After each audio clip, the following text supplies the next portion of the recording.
Good afternoon everyone. तो दोस्त, आज हम इकट्ठे हुए हैं बहुत ही शानदार से चैप्टर को रिवाइज करने के लिए, जो है दुखती नस ये इंटर वाले बच्चों की, जिसका नाम है इनपुट टैक्स क्रेडिट।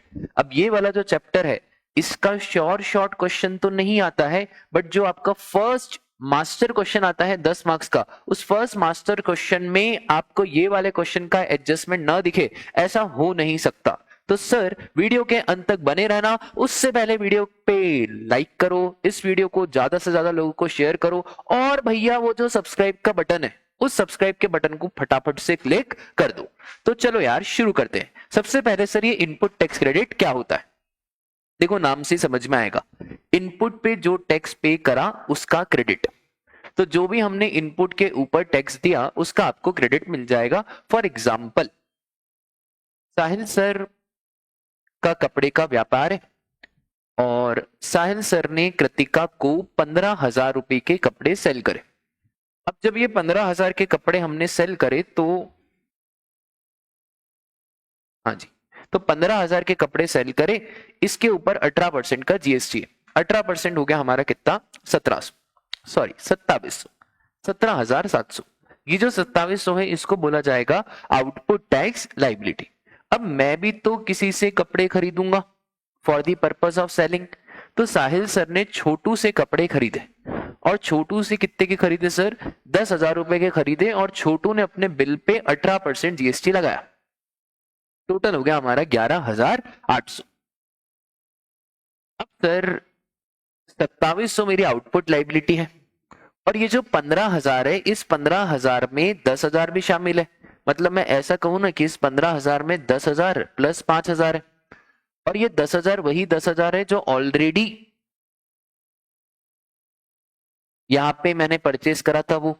अब सर, तो जो आपका जीएसटी है, वो कायदे से सिर्फ किस पे लगना चाहिए? 5,000 पे लगना चाहिए। पर गवर्नमेंट ऐसा मैकेनिज्म नहीं लाती, वरना तो सर प्रॉफिट मालूम पड़ जाएगा, बार्गेनिंग पावर खत्म हो जाएगी। क्योंकि अगर सिर्फ वैल्यू एडिशन पे जीएसटी लगा दिया तो उल्टा गणित तो पूरे देश को आता है। तो सरकार बोलती है, काम करो, आप तो पूरे 15,000 पे जीएसटी लगाओ। हमने बोला ठीक है, 15,000 पे पूरा 18% जीएसटी लगाओ। बट ये जो 1,800 रुपए है ना, इसको हम बाद में माइनस कर देंगे, और 2700 में से 1,800 रुपए जो माइनस करे, इसी 1,800 को क्या बोला जाता है? Input tax credit. तो जो हमने इनपुट के ऊपर टैक्स दिया, उसका credit is called as input tax credit. बोलो, आया आपको समझ में? तो बस इतनी सी ही बात है कि इनपुट टैक्स क्रेडिट क्या होता है। ठीक है, अब सुनो ध्यान से। सर, 2700 में से 1,800 गए, 900 रुपए आपको ई कैश लेजर से पे करना है। बहुत बढ़िया। अब दो रिटर्न होते हैं राजा, एक होता है जीएसटीआर 1 और एक होता है GSTR 3B। Only for knowledge purpose ध्यान रखो कि जीएसटीआर 1 में आप सारे ट्रांजैक्शन शो करते हो, B2B हो गया, B2C हो गया, तो जितने भी ट्रांजैक्शन है ना, वो सब आप जीएसटीआर 1 में शो करते हो। और उसके बाद जो जीएसटीआर 3B है, उस जीएसटीआर 3B में पता है क्या होता है राजा? जीएसटीआर 3B में आपको जो ट्रांजैक्शन आपने जीएसटीआर 1 में दिखा है, उसका पेमेंट करते हो आप कहां पे? जीएसटीआर 3B में। आया आपको समझ में? बस इतनी सी बात है। अब सर, सरकार इतनी आसानी से आपको आईटीसी नहीं दे देगी।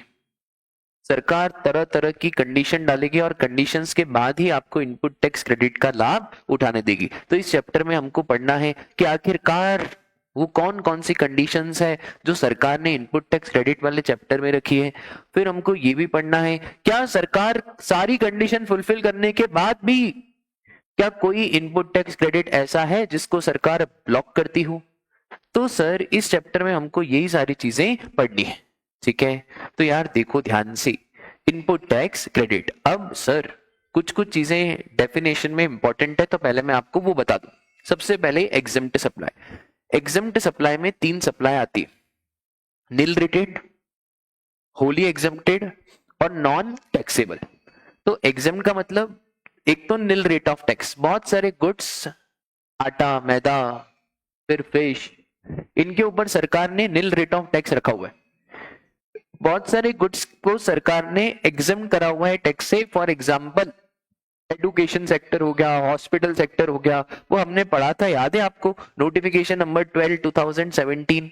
तो उसमें सरकार ने बहुत सारे गुड्स और सर्विसेज को एग्जेम्प्ट करके रखा है। सर्विसेज का एग्जेम्पशन आपके कोर्स में है, गुड्स का एग्जेम्पशन आपके कोर्स में नहीं है। और non taxable supply, sir non taxable supply मतलब alcoholic liquor for human consumption, petroleum product, aviation, turbine fuel, natural gas, ये सारी चीजें कहां पे है, हमारा नॉन टैक्सेबल सप्लाई। ठीक है, उसके बाद आईएसडी डेफिनेशन ध्यान रखने की जरूरत नहीं है। सर इनपुट टैक्स का मतलब क्या होता है, क्योंकि क्रेडिट तो आप इनपुट टैक्स के ही लोगे ना, तो इनपुट टैक्स का मतलब central tax, state tax, integrated tax, union territory tax and includes IGST on import of goods, the tax payable under reverse charge। ये डेफिनेशन बस मैं आपको इसीलिए पढ़ा रहा था, हमेशा याद रखना जो भी टैक्स हमने रिवर्स चार्ज में पे करा है उसको भी इनपुट टैक्स माना गया है। ये बहुत बड़ी बात है कि अगर आपने कोई टैक्स आरसीएम में पे करा है तो उसे हम आउटपुट टैक्स नहीं मानेंगे, उसे हम क्या मानेंगे। और क्योंकि इसे इनपुट टैक्स माना है तो इसका जो पेमेंट आप करोगे वो पता है कौन से लेजर से करोगे, ई कैश लेजर से करोगे। ठीक है, आगे इसका बहुत इंपॉर्टेंस आएगा, जब बड़े बड़े क्वेश्चन रहेंगे ना उसमें मैं आपको बताऊंगा कि इसका इतना इंपॉर्टेंस क्यों है। उसके बाद सर वैसा ही 5.3 और 5.4 आरसीएम, फिर tax payable under subsection 3, subsection 4 और subsection 3 and 4 of section number 7। Simple सी बात ये कहना चाह रहे हैं कि जो भी आपने परचेस करा, जो भी आपने इंपोर्ट करा, जो भी आपने इनपुट खरीदा और जो भी आपने आरसीएम में टैक्स पे करा उस सबको हम क्या माना जाएगा, इनपुट टैक्स माना जाएगा। But does not include the tax paid under composition levy, मतलब अगर आपने कंपोजिशन लेवी में कोई टैक्स पे करा है तो उसको इनपुट टैक्स नहीं माना जाएगा, और अगर किसी चीज को इनपुट टैक्स ही नहीं माना गया तो फिर उस चीज का इनपुट टैक्स क्रेडिट भी नहीं मिलेगा। आया समझ में। उसके बाद जब जब मैं क्वार्टर बोलूं तो ये मत समझना क्वार्टर का मतलब जीएसटी में जनवरी फरवरी मार्च अप्रैल मई जून जुलाई अगस्त सितंबर अक्टूबर नवंबर दिसंबर, इसी को बोलते क्या, क्वार्टर। ठीक है, तो ये 4 क्वार्टर हमारा जीएसटी में स्पेसिफाइड है। उसके बाद zero rated supply of goods. अब देखो जीरो रेटेड सप्लाई का मतलब ये होता है वो गुड्स और सर्विसेज की सप्लाई जिसके ऊपर रेट तो है पर क्योंकि आप एक्सपोर्ट कर रहे हो, क्योंकि आप स्पेशल इकोनॉमिक जोन डेवलपर या यूनिट को दे रहे हो, तो इसके लिए उसको हम जीरो रेटेड सप्लाई ट्रीट करेंगे। तो जीरो रेटेड सप्लाई मतलब एक्सपोर्ट ऑफ गुड्स और एसईजेड और एसईजेड डेवलपर। अब सर एक बात बताओ, ये जीरो रेटेड बोलने से क्या होता है राजा, आगे जाके आप पढ़ोगे कि सेक्शन नंबर 16 बोलता है कि हम आपको जब तक क्रेडिट नहीं देंगे जब तक आप आगे से जीएसटी नहीं लाके दोगे, क्योंकि तभी तो जाके डबल टैक्सेशन हो रहा है। जैसे जो हमने एग्जाम्पल देखा था इसमें आप बताओ मुझे सरकार ने क्रेडिट क्यों दिया, इसलिए क्रेडिट दिया क्योंकि 15,000 पे जीएसटी लग रहा है और ये 10,000 पे ऑलरेडी लग चुका था। अब मुझे बताओ इस 15,000 पे अगर कुछ भी जीएसटी नहीं लगता तो क्या सरकार आपको क्रेडिट देती। सपोज करो 15,000 ये एग्जेम्प्ट होता तो मुझे बताओ क्या सरकार आपको क्रेडिट देती। राजा क्यों क्रेडिट मिलता, जब 10,000 के ऊपर वापस से टैक्स लगा ही नहीं तो फिर किस बात का क्रेडिट। आ रही है आपको बात समझ में। मतलब सर ये जो 2700 है ना, इस 2700 कुछ नहीं है, 1800 प्लस और ये 1800 यही 10,000 वाला है और ये 1800 यही तो है, तभी तो आपको 1800 का क्या दे दिया, क्रेडिट दे दिया। पर सपोज करो ये पूरा का पूरा 15,000 ही एग्जेम्प्ट होता, तो अगर ये पूरा का पूरा 15,000 ही एग्जेम्प्ट होता तो क्या सरकार आपको इसका क्रेडिट देती। सरकार बोलती कोई क्रेडिट वेडिट नहीं मिलेगा, बट सरकार बोलती है अगर आप इसको एक्सपोर्ट करते हो, एसईजेड डेवलपर को देते हो, एसईजेड यूनिट को देते हो, तो पता है उस केस में ऑल्दो इसके ऊपर जीएसटी नहीं आएगा क्योंकि this is a zero rated supply, पर फिर भी हम आपको 1800 रुपए का क्या दे देंगे, क्रेडिट दे देंगे। और आप सीए फाइनल में पढ़ोगे कि जो क्रेडिट है ना इसका रिफंड मिलता है अंडर रूल 89(4) जो अभी तो आपके कोर्स में नहीं है बट आगे जाके फाइनल में आपके कोर्स में आएगा। ठीक है, तो सर क्या शानदार बात बता दी आपने, इसी को बोलते क्या, जीरो रेटेड सप्लाई। ये तो हमारे दामाद जी अंगना में पधारे, तो बस ये दामाद जी हैं भाई हमारे जीरो रेटेड सप्लाई। इनके लिए बहुत सुख सुविधाएं हैं, क्योंकि आप देश में फॉरेन करेंसी ला रहे हो तो मोदी जी भी आपको सपोर्ट करेंगे। ठीक है, ये क्या हो गया भैया?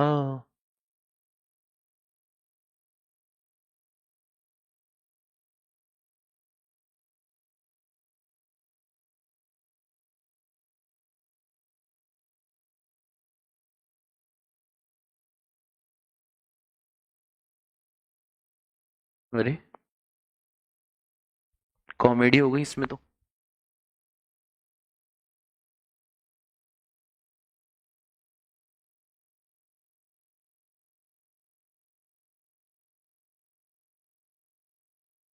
चल, अब सुनो ध्यान से राजा, ऐसे आपको आईटीसी नहीं मिलेगा। सेक्शन नंबर 16 में बहुत सारी कंडीशंस दी हुई है, और अगर आप ये कंडीशंस को फुलफिल करते हैं तभी जाके आपको इनपुट टैक्स क्रेडिट का लाभ मिलेगा। सारी कंडीशंस हम एक एक करके डिस्कस करेंगे। सबसे पहली condition, registered person to take the credit of tax paid.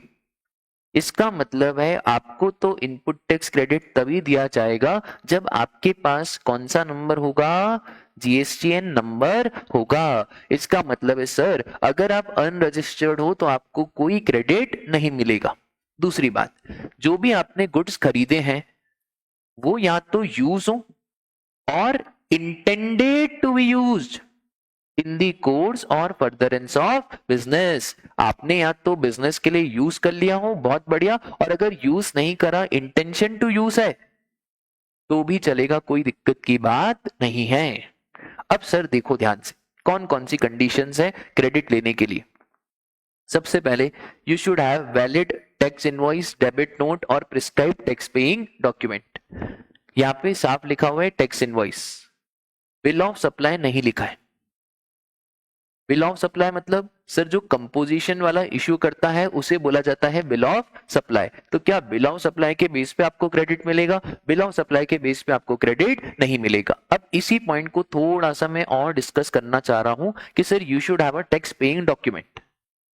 अब टैक्स पेइंग डॉक्यूमेंट में क्या क्या आ सकता है और उस टैक्स पेइंग डॉक्यूमेंट में कौन कौन सी इंफॉर्मेशन मैंडेटरी है। तो सबसे पहले इनवॉइस के बेस पे आप क्रेडिट ले लो, इनवॉइस नहीं तो रिवाइज इनवॉइस। याद है आपको वो, जैसे ही आपका सर्टिफिकेट ऑफ रजिस्ट्रेशन आ जाता है, आरसी नंबर आ जाता है, उसके एक महीने के अंदर अंदर आपको रिवाइज इनवॉइस बनाना पड़ता है।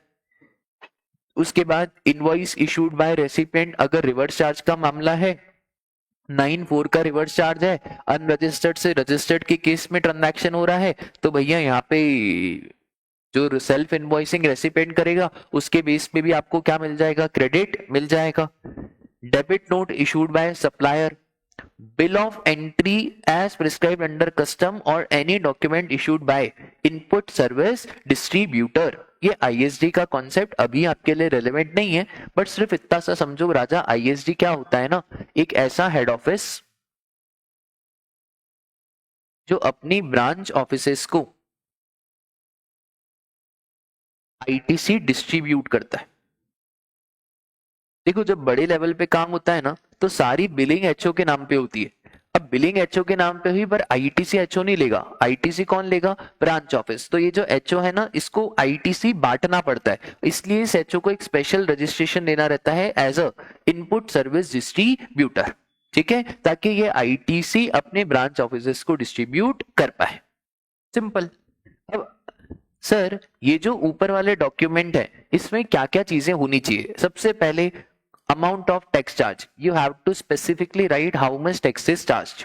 Second, डिस्क्रिप्शन ऑफ गुड्स और सर्विसेज, फिर टोटल वैल्यू कितनी है गुड्स और सर्विसेज की, सप्लायर का जीएसटीएन, रेसिपिएंट का जीएसटीएन, और अगर इंटर स्टेट सप्लाई है तो इंटर स्टेट सप्लाई के केस में you have to compulsory write what, place of supply.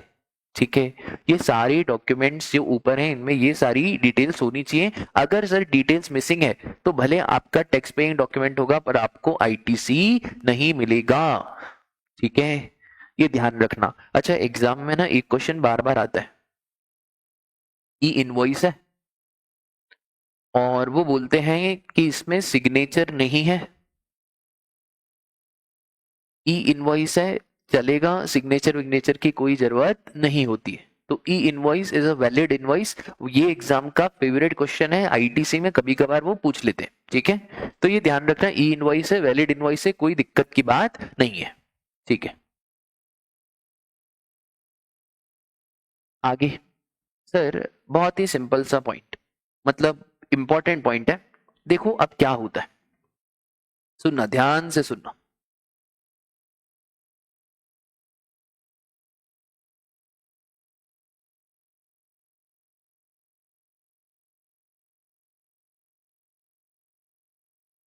देखो यहाँ है सप्लायर, यहाँ है रेसिपिएंट, ठीक है। अब ये सप्लायर का जो सेल का ट्रांजैक्शन है वो रेसिपिएंट का परचेस है, बोलो हाँ। अब जैसे ही सप्लायर ने सपोज करो 1 लाख रुपए का माल सेल करा, इसके ऊपर जीएसटी लगेगा 18% से। तो 1 लाख पे 18% जीएसटी हमारा लगा कितना, 18,000। टोटल हो गया हमारा कितना राजा, 1,18,000। अब सुनो ध्यान से, ये जो सप्लायर है ना, इसको 2 रिटर्न फाइल करने रहते हैं, एक तो जीएसटीआर 1 और एक हमारा जीएसटीआर 3B। ये सप्लायर को जीएसटीआर 1 में ट्रांजैक्शन दिखाना पड़ता है कि भैया हमने 1 लाख का गुड सेल करा है। और जैसे ही जीएसटीआर 1 ये भरेगा, सर ये कब तक बनना होता है जीएसटीआर 1, तो जीएसटीआर 1 बनना होता है 11th ऑफ नेक्स्ट मंथ। और अभी आपके नॉलेज के लिए बता दूं कि सर अगर जीएसटीआर 1 में कोई ट्रांजैक्शन दिखाना भूल गए, तो फिर आपके लिए एक और जीएसटीआर आ चुका है भाइयों और बहनों। कौन सा, जीएसटीआर 1 है। ये जो जीएसटीआर 1 है इसकी ऐसी कोई डेट नहीं है कब भरना है। हाँ बस एक चीज है कि इसको आप भर सकते हो after GSTR 1 but before GSTR 3B, कि 1 के बाद 3B के पहले। अब ये जो रेसिपेंट है ना, जैसे ही सामने वाले ने जीएसटीआर 1 भरा या जीएसटीआर 1A, तो रेसिपिएंट को रिफ्लेक्ट हो जाएगा जीएसटीआर 2B में कि भैया आपने कोई माल खरीदा है फलाना फलाना सप्लायर से जिनका ये जीएसटी नंबर है, उन्होंने ये वैल्यू डाली है। जैसे ही रेसिपिएंट को जीएसटीआर 2B में दिख जाएगा, उसका एक लेजर अपडेट हो जाएगा, date is e credit ledger. और बस ये ई क्रेडिट लेजर अपडेट हो गया और उसके बेस पे हमारे रेसिपिएंट को क्या मिल जाएगा, आईटीसी मिल जाएगा। कितने रुपए का, 18,000 रुपए का, ठीक है। अब है ना बहुत सारे डाउट आते हैं बच्चे के मन में, सर अगर हम कोई ट्रांजैक्शन जीएसटीआर 1 में दिखाना भूल गए बट हमने 1A में दिखा दिया, क्या आईटी से मिल जाएगा। हाँ राजा आईटी से मिल जाएगा, कोई दिक्कत की बात नहीं है, क्योंकि 2B में एक तो जीएसटीआर 1 के ट्रांजैक्शन आएंगे और साथ ही साथ जीएसटीआर 1A के ट्रांजैक्शन भी आएंगे, ठीक है। सर एक बात बताओ, हमने जीएसटीआर 1 में ट्रांजैक्शन तो दिखा दिया पर हमने जीएसटीआर 3B में उस ट्रांजैक्शन का पेमेंट नहीं करा, क्या आईटीसी मिल जाएगा। हाँ भाई हाँ, आईटीसी मिल जाएगा। और इसके ऊपर भी सरकार ने एक अलग से नोट लिखा हुआ है कि यार ऐसे ट्रांजैक्शंस का क्या करना है, कितने टाइम में पेमेंट करना है, उसका भी हम डिस्कशन करेंगे। मतलब सर आईटीसी लेने के लिए इंपॉर्टेंट क्या है कि सामने वाले ने R1 अपलोड करा। एक और चीज, सपोज करो सप्लायर और रेसिपिएंट के बीच में 100 ट्रांजैक्शन हुए, इस 100 ट्रांजैक्शंस में से सिर्फ 80 ट्रांजैक्शन अपलोड हुए और 80 ट्रांजैक्शंस R1 में दिखा दिए गए और 80 ट्रांजैक्शंस का जो जीएसटी बनता था वो था हमारा 80,000 रुपए। तो भैया रेसिपिएंट को कितना आईटीसी मिलेगा, तो राजा रेसिपिएंट को 80,000 का आईटीसी मिलेगा।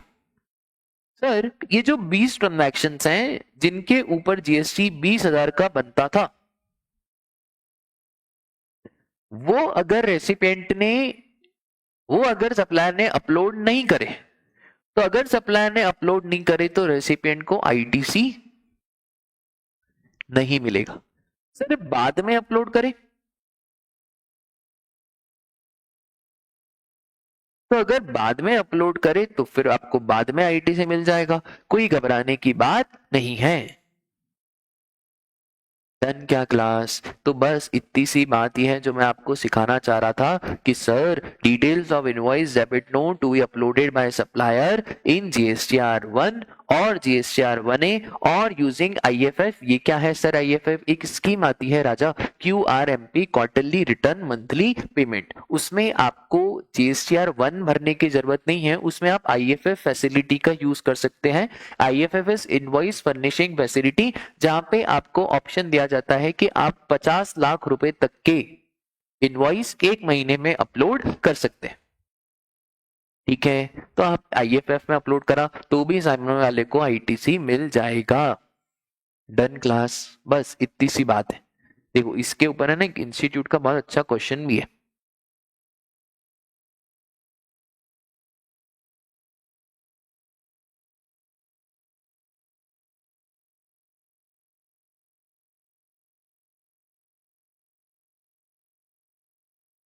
ये देखो,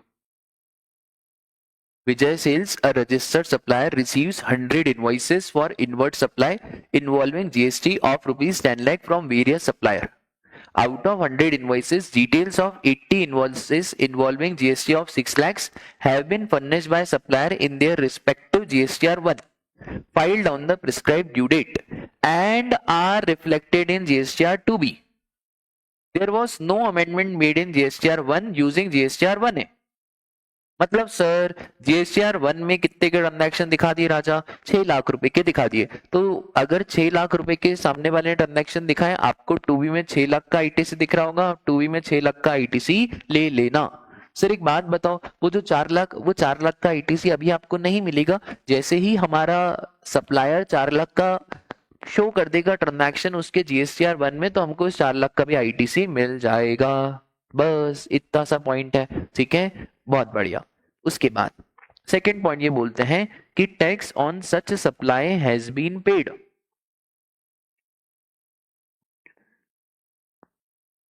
ये जो आपने जीएसटीआर 1 तो सप्लायर ने भर दिया, तो इसका पेमेंट भी तो करना पड़ेगा ना। सिर्फ ट्रांजैक्शन दिखाने से कुछ नहीं होगा, तो ये ट्रांजैक्शन दिखाने के बाद इसको आपको जीएसटीआर 3B में पे करना रहता है। सर या तो आप कैश से पे कर दो या आप पे कर दो with the help of input tax credit. ठीक है, बट सर आपका आईटीसी तो ये जीएसटीआर 1 के बेस पे ही मिल जाएगा। इसके ऊपर मैं आपको बताऊंगा, पूरा डिटेल डिस्कशन होगा, कितने टाइम में पेमेंट करना है, क्या करना है। अभी इस पॉइंट को आप होल्ड करो, मैं अभी आपको बताऊंगा। ठीक है, उसके बाद he has received goods and और सर्विसेज। जब तक रेसिपिएंट को गुड्स या सर्विसेज नहीं मिलेंगे तब तक रेसिपिएंट को आईटीसी नहीं मिलेगा। अब इसमें है ना 2-3 बातें। सर कौन कौन सी 2-3 बातें हैं? देखो, सबसे पहली बात, अगर bill to ship to model है, bill to ship to model है, ये क्या होता है? सप्लायर ने बिलिंग रेसिपिएंट को करी है, शिपिंग किसी थर्ड पार्टी को करी है। अब याद करो प्लेस ऑफ सप्लाई, अब मजा आएगा। प्लेस ऑफ सप्लाई में सेक्शन 10(1) बोलता है कि जो बिल टू की लोकेशन है इसी को बनाएंगे हम प्लेस ऑफ सप्लाई, क्योंकि आईटीसी किसको देना है रे? रेसिपिएंट को। और इसलिए आईटीसी चैप्टर बोलता है कि भले गुड्स आपके रेसिपिएंट को मिले, भले गुड्स आपकी थर्ड पार्टी को मिले, हम ऐसा डीम्ड मान लेंगे कि गुड्स किसको मिले? रेसिपिएंट को मिले, और इसी रेसिपिएंट को हम क्या दे देंगे? आईटीसी दे देंगे। ऑल्दो फिजिकली रेसिपिएंट को गुड्स नहीं मिले, गुड्स तो किसको मिले हैं? गुड्स तो हमारी थर्ड पार्टी को मिले हैं। ठीक है, तो ये bill to ship to model क्या होता है? Sir bill to ship to model बस इतना सही होता है कि बिलिंग किसी और को, शिपिंग किसी और को। तो हम तो यही मान लेंगे कि रेसिपिएंट को गुड्स मिले हैं और रेसिपिएंट को आईटीसी दे देंगे। दूसरी चीज, आईटीसी लास्ट लॉट पे मिलेगा। फॉर एग्जाम्पल, अगर सप्लायर ने 4 लॉट भेजे हैं रेसिपिएंट को, और इस 4 लॉट में पहला लॉट अप्रैल में गया,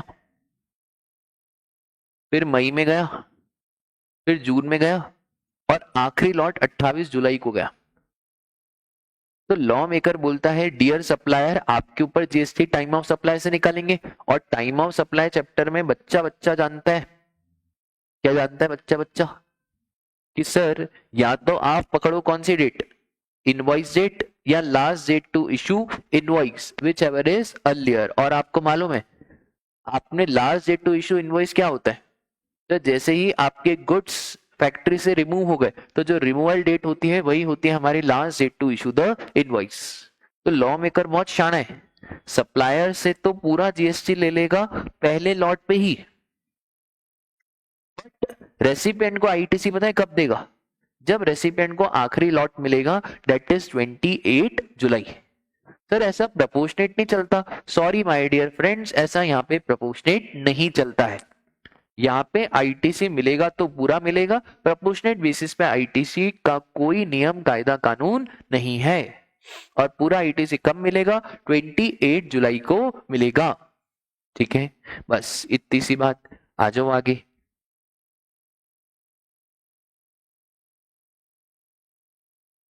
देखो, good services provided to third person on the direction of registered person deemed to be received by the registered person, तो ITC available to registered person.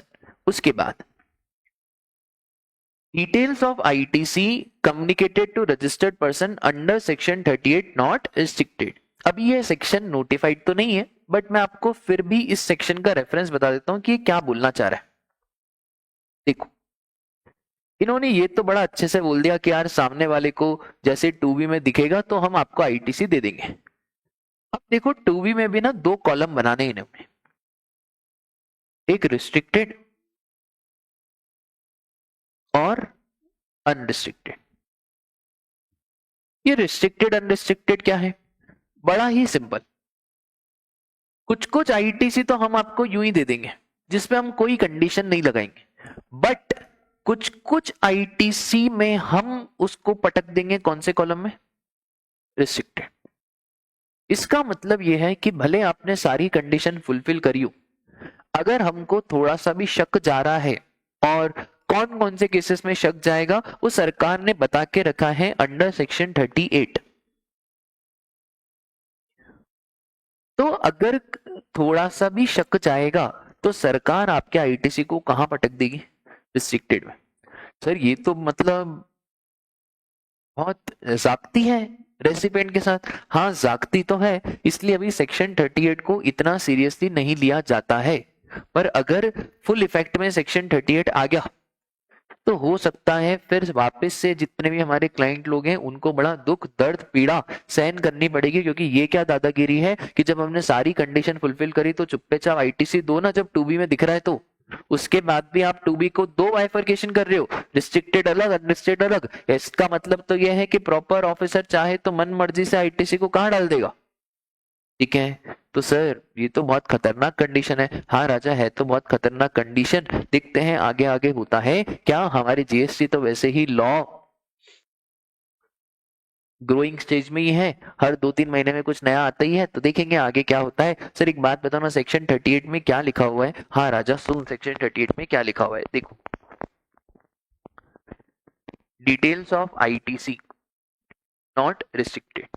तो इसमें जीएसटीआर 2B में आपको दो आईटीसी दिखेंगे, एक आईटीसी तो कौन सा जिसपे आपको कोई रिस्ट्रिक्शन नहीं है, और एक आईटीसी जिसपे आपको रिस्ट्रिक्शन मिलेगा। अब ये कहां कहां पे रिस्ट्रिक्शन लगा सकते हैं, अगर हमारा सप्लायर नया रजिस्ट्रेंट है, नया नया रजिस्ट्रेशन लिया है, तो गवर्नमेंट बोल रही भैया हमको इस नए रजिस्ट्रेशन वाले पे शक है।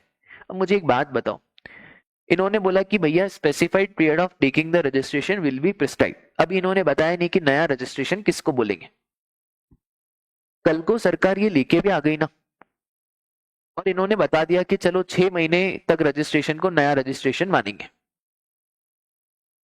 तो भैया फिर तो जिसने नया जीएसटी नंबर लिया है उससे कोई माल खरीदेगा ही नहीं।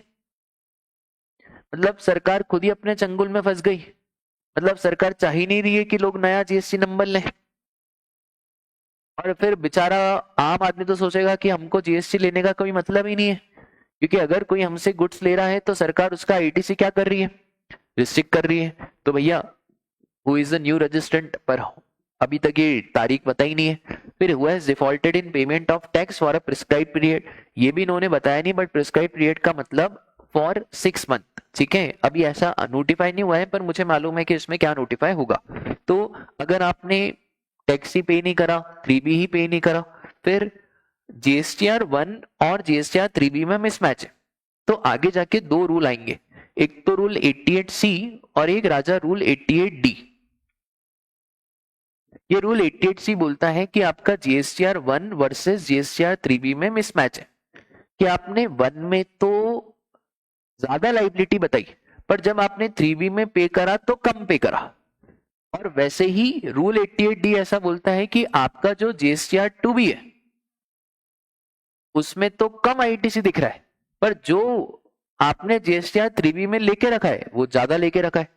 तो इसके ऊपर नोटिस आता है, एक रूल 88C का और एक रूल 88D का। अगर 88C और 88D की दिक्कत है तो भी हम आपका आईटीसी रोक देंगे। फिर अगर आपने रूल 86B का पालन नहीं करा है, आगे जाके बताऊंगा कि ये रूल 86B क्या होता है, और other specified class of person.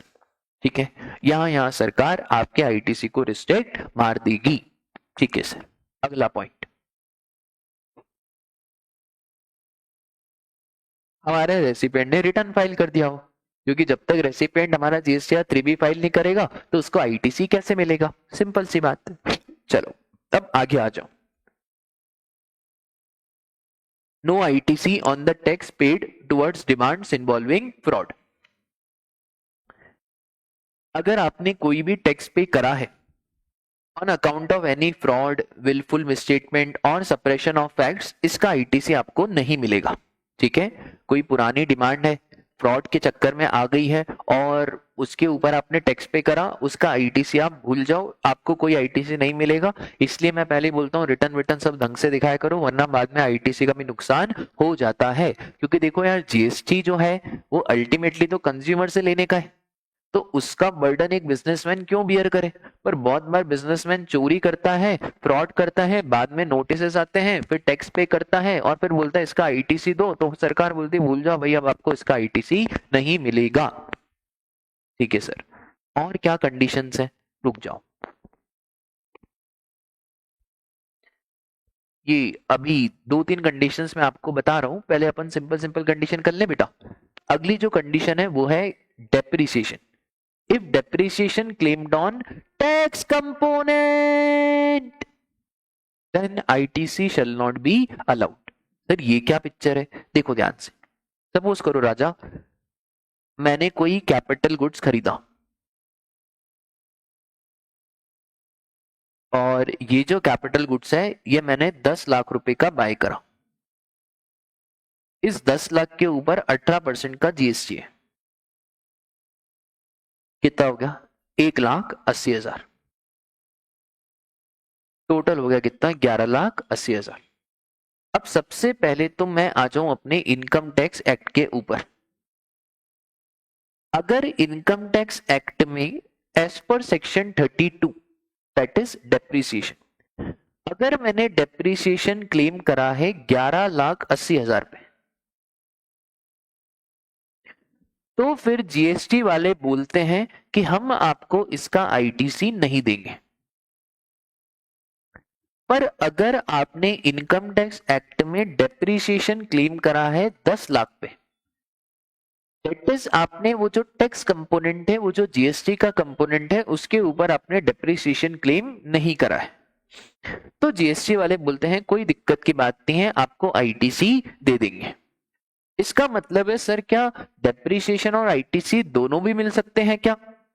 हाँ, दोनों भी मिल सकते हैं, बस हमारी शर्त यह है कि जो आप डेप्रिसिएशन है वो आप जीएसटी वाले कंपोनेंट पे मत ले लो, वरना यार हम आपको दो दो फायदे नहीं देंगे कि भला आपने 11,80,000 पे डेप्रिसिएशन भी ले लिया और फिर आपको इनपुट टैक्स क्रेडिट भी चाहिए, तो सॉरी माय डियर फ्रेंड, ऐसे आपको दो दो फायदे नहीं मिलेंगे। ठीक है, तो देखो ना यार ध्यान से, if a person taking ITC on capital goods and plant and machinery has claimed depreciation on tax component, the ITC on say tax component shall not be allowed। ठीक है, बस इतनी सी बात है।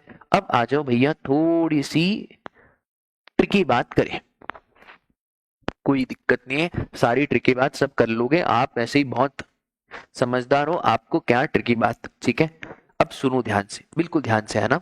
चलो, reversal of ITC in case of non-payment of tax by supplier and re-availment thereof। इसको हम chart से समझने की कोशिश करेंगे कि भैया ये क्या कहना चाह रहा है। देखो, सप्लायर ने रेसिपिएंट को 10,000 का माल बेचा, 1,800 रुपए का जीएसटी, टोटल हुआ कितना, 11,800। सप्लायर ने जीएसटीआर 1 में दिखाया, जैसे ही सप्लायर ने जीएसटीआर 1 में दिखाया वैसे ही रेसिपिएंट को जीएसटीआर 2 में दिखा और रेसिपिएंट 2 ने फट फट क्या कर दिया, आईटीसी क्लेम कर दिया। ठीक है, सपोज करो ट्रांजैक्शन था हमारा मार्च 2000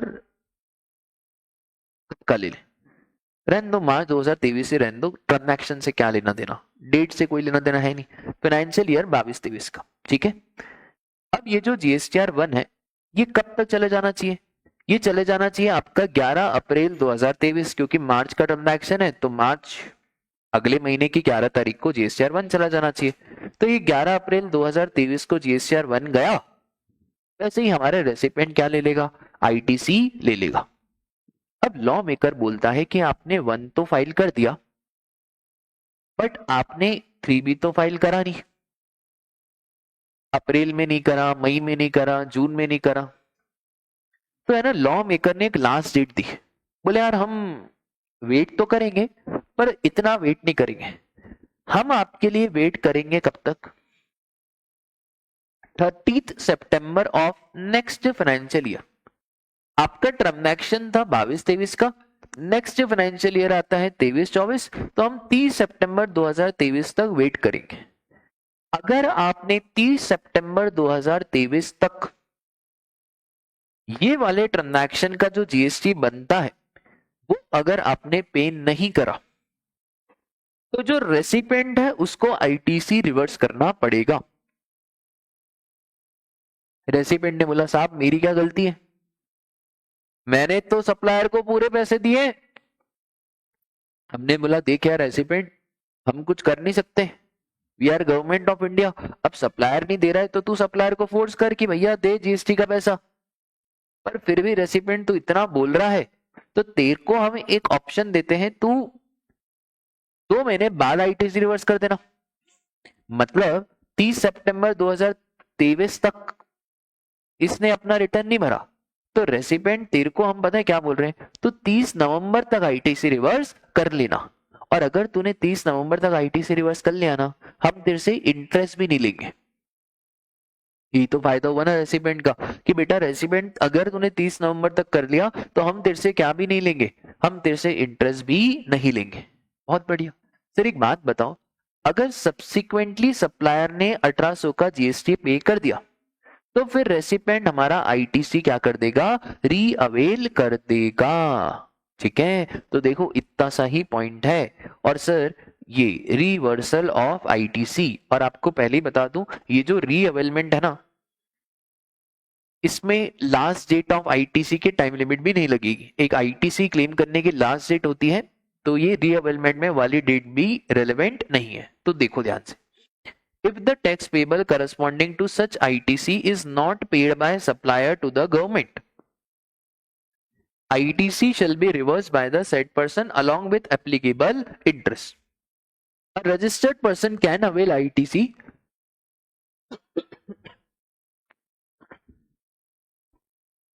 in GSTR 3B, the details of which have been furnished by supplier. However, if GSTR 3B is not furnished till 30th September following the end of the financial year, तो फिर आपका जो recipient है ना उसको क्या करना पड़ेगा, इस रेसिपिएंट को आईटीसी रिवर्स करना पड़ेगा। सर कब तक करना है, ऑन और before 30th November following the end of financial year. ठीक है सर, अगर नहीं रिवर्स करा तो भैया फिर आपके ऊपर इंटरेस्ट भी लग जाएगा, इतनी सी बात है। चलो आगे, रीअवेलमेंट ऑफ रिवर्स आईटीसी। ये क्या है sir, reavailment of reverse ITC, where the supplier makes the payment of tax. तो जो रजिस्टर्ड पर्सन है वो क्या करेगा, आईटीसी को रीअवेल करेगा। रीअवेल करेगा का मतलब क्या होता है कि सर अगर सप्लायर ने बाद में ही जीएसटी पे कर दिया तो रेसिपिएंट को आईटीसी दे देंगे, कोई दिक्कत की बात नहीं है, और इसके ऊपर कोई टाइम लिमिट भी नहीं लगेगी। ठीक है, बहुत बढ़िया। कभी कभार तो 5 मार्क्स का यही क्वेश्चन आ जाता है। ठीक है, और इसी को आपको समझाना पड़ता है पॉइंट वाइज, और चार्ट बना दोगे तो बहुत अच्छा रहेगा। दूसरा दूसरा तो आपको मजा आ जाएगा। दूसरा ऐसा बोल रहे हैं कि भैया रेसिपेंट अगर उधार का ट्रांजैक्शन है तो आप सप्लायर को पेमेंट कर दो विद इन 180 डेज। अब देखो सर ये 180 डेज कहां से आया, मोर और लेस जीएसटी में ना 6 महीने तक वेट करा जाता है। आप रजिस्ट्रेशन चैप्टर में भी देखोगे तो वहीं से आया है ये हमारा 180 डेज। अब सुनो, लॉ मेकर बोलता है कि अगर आपका सपोज करो ट्रांजैक्शन हुआ है 1 जनवरी 2023 को, 1 लाख का इनवॉइस, 18% जीएसटी, टोटल हो गया हमारा 1,18,000। अब ये जो 1,18,000 है तो R1 जाएगा आपका कब, 11 फरवरी, और 3B आपका कब जाएगा, 30 फरवरी। जनवरी का ट्रांजैक्शन है, अगले महीने की 11 तारीख को R1 और अगले महीने की 20 तारीख को 3B। और जैसे ही R1 जाएगा ये हमारा रेसिपेंट को 2B में दिखेगा, आईटीसी ये अवेल कर देगा और इस आईटीसी को यूज कर देगा कब, 20 फरवरी को, है ना। ये तो आपको मालूम है ना, अवेलमेंट और यूटिलाइजेशन। अवेलमेंट का मतलब है आईटीसी आपको दिख रहा है, आपने यूज नहीं करा। यूटिलाइजेशन का मतलब है आपने उस आईटीसी को अपनी लाइबिलिटी के लिए यूज कर लिया। ठीक है, चलो तो अवेलमेंट और यूटिलाइजेशन। अब इसने यूटिलाइज कर दिया कब, 25/23 को। अब भैया रेसिपेंट ने सप्लायर को पेमेंट ही नहीं करा, मतलब सप्लायर बेचारा इतना गरीब, इतना मासूम, इसने अपनी जेब से सरकार को क्या दिया, जीएसटी। क्योंकि सरकार थोड़ी छोड़ेगी, ये बात तो सही है सर, इसलिए मार्केट में उधारियां कम हो गई है। भैया हम ये आपके जीएसटी का पैसा हमको दे सरकार को, तो सरकार ने बोला हाँ हाँ बात तो सही है, तो सरकार ने एक टाइम लिमिट डाली, 180 दिन फ्रॉम इनवॉइस डेट। अब इनवॉइस कब का है भाई, 1 जनवरी। अब यहां से 180 दिन गिन लो, जनवरी, फरवरी, मार्च, अप्रैल, मई और जून। 30 जून को हमारे 180 दिन खत्म हो रहे, तो सप्लायर इंतजार कर करके थक गया। सप्लायर ने इंतजार करा कब तक, 30 जून तक सप्लायर ने इंतजार करा, और जैसे ही 1 जुलाई आई, अब हम बोलेंगे भाई रेसिपिएंट बड़ी देर कर दी तुमने, अब रेसिपिएंट आप आईटीसी रिवर्स करो और वो भी इंटरेस्ट के साथ। ये जो आपने 18,000 का आईटीसी लिया हुआ है ना, इसको आप चुप्पे चाप क्या कर दो, रिवर्स कर दो। फिर एक बात बताओ, क्या इंटरेस्ट कब से लगेगा राजा, जिस दिन आपने आईटीसी को यूटिलाइज करा उस डेट से लेकर जब आप ये पेमेंट करोगे, क्योंकि रिवर्स करना मतलब पेमेंट करना, तो उस तारीख तक आपका इंटरेस्ट लगेगा। अब इसका पेमेंट 30 जुलाई को ही रिटर्न जाएगा, इतने सीधे तो है नहीं हम कि पहले रिटर्न फाइल कर दें। तो आप 20 जुलाई को जो रिटर्न फाइल करोगे उसमें रिवर्स करोगे, तो 20 फरवरी से 20 जुलाई तक का आपका ब्याज भी लगेगा। ठीक है, अब इसके कुछ कुछ एक्सेप्शन। पहला एक्सेप्शन है इसका आरसीएम। देखो सरकार तो सरकार है, सरकार बोलती है कि भैया अगर रिवर्स चार्ज मैकेनिज्म का मामला है जहां पे रेसिपिएंट ने गवर्नमेंट को डायरेक्टली पैसे दे दिए, वही है सप्लायर रेसिपिएंट का 1 लाख का ट्रांजैक्शन हुआ, रेसिपिएंट ने गवर्नमेंट को 18,000 रुपए जीएसटी दे दिए, तो सरकार बोल रही है हमको हमारा जीएसटी मिल गया। अब हमें घंटा फर्क नहीं पड़ता सप्लायर को पैसे मिल रहे हैं या पैसे नहीं मिल रहे, मिल रहे बहुत अच्छी बात, नहीं मिल रहे उसमें हम क्या करें। ओ हो सर, फिर यहाँ पे क्यों सरकार को फर्क पड़ा था, क्योंकि यहाँ पे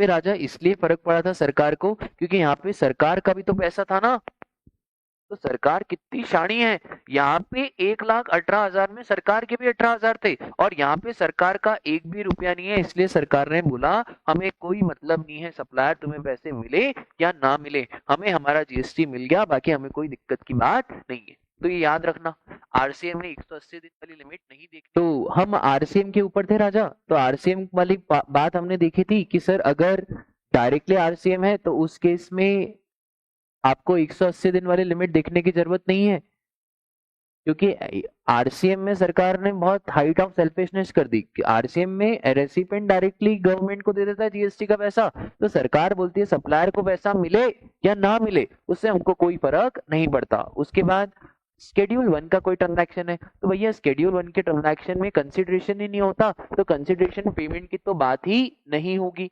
और liability of supplier if incurred by recipient, अगर कोई भी लाइबिलिटी है सप्लायर की, फॉर एग्जांपल सप्लायर और रेसिपिएंट का 1 लाख का ट्रांजैक्शन हुआ, सप्लायर की एक लाइबिलिटी है 50,000 की, वो फॉर द टाइमिंग रेसिपिएंट ने इनकर कर दी है, तो ये जो है यहाँ पे 180 दिन वाली लिमिट नहीं देखी जाएगी। ठीक है, बस इतनी सी बात है। आ जाओ यार, ये सब लिखा हुआ है इसके अंदर, ये देखो, payment to be made within 180 days, वो जो मैंने आपको बताया, और इन 3 में 180 दिन नहीं लगेंगे। एक और डाउट आता है बच्चों का, सर डाउट ये आता है कि सर एक बात बताओ, 180 दिन के बाद अगर पेमेंट कर दिया तो क्या आईटीसी मिल जाएगा? हाँ ना यार, 180 दिन के बाद पेमेंट कर दिया तो आईटीसी मिल जाएगा। सर 50% पेमेंट करा तो 50% पेमेंट मिलेगा, 50% आईटीसी मिलेगा, 75% पेमेंट करा तो फिर 75% आईटीसी मिलेगा।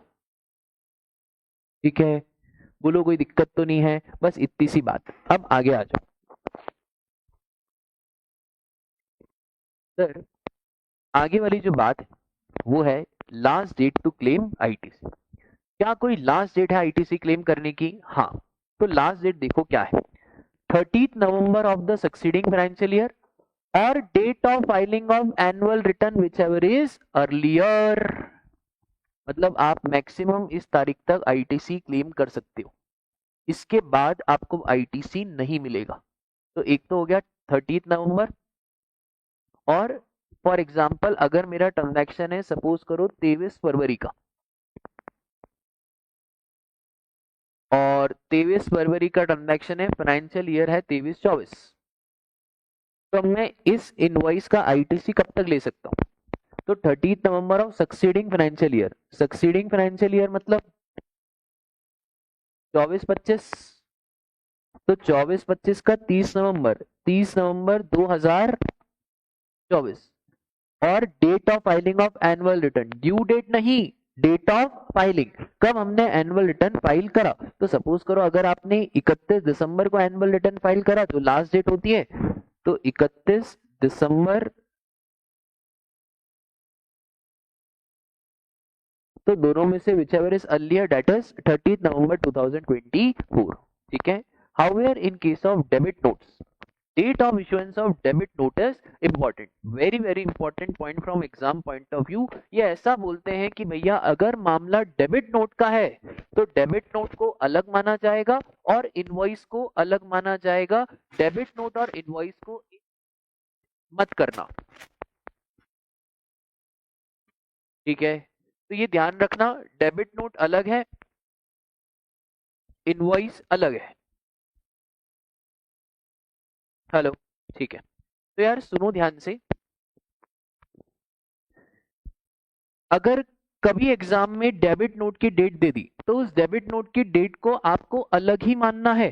ठीक है, उसको इनवॉइस के साथ मर्ज मत करना, इनवॉइस अलग डेबिट नोट अलग। ठीक है सर, ये सब हो गया हमारा। अब है ना अमेंडमेंट भी डिस्कस कराने, क्योंकि वादे के मुताबिक तो सिर्फ रिवीजन नहीं होगा, रिवीजन के साथ साथ अमेंडमेंट्स का भी डिस्कशन होगा। और अभी तक अगर आपने वीडियो लाइक नहीं करी तो इस बात पे तो वीडियो लाइक कर दो कि सर रिवीजन के साथ साथ अमेंडमेंट्स का भी रिवीजन करवा रहे हैं। वाओ, आ जाओ।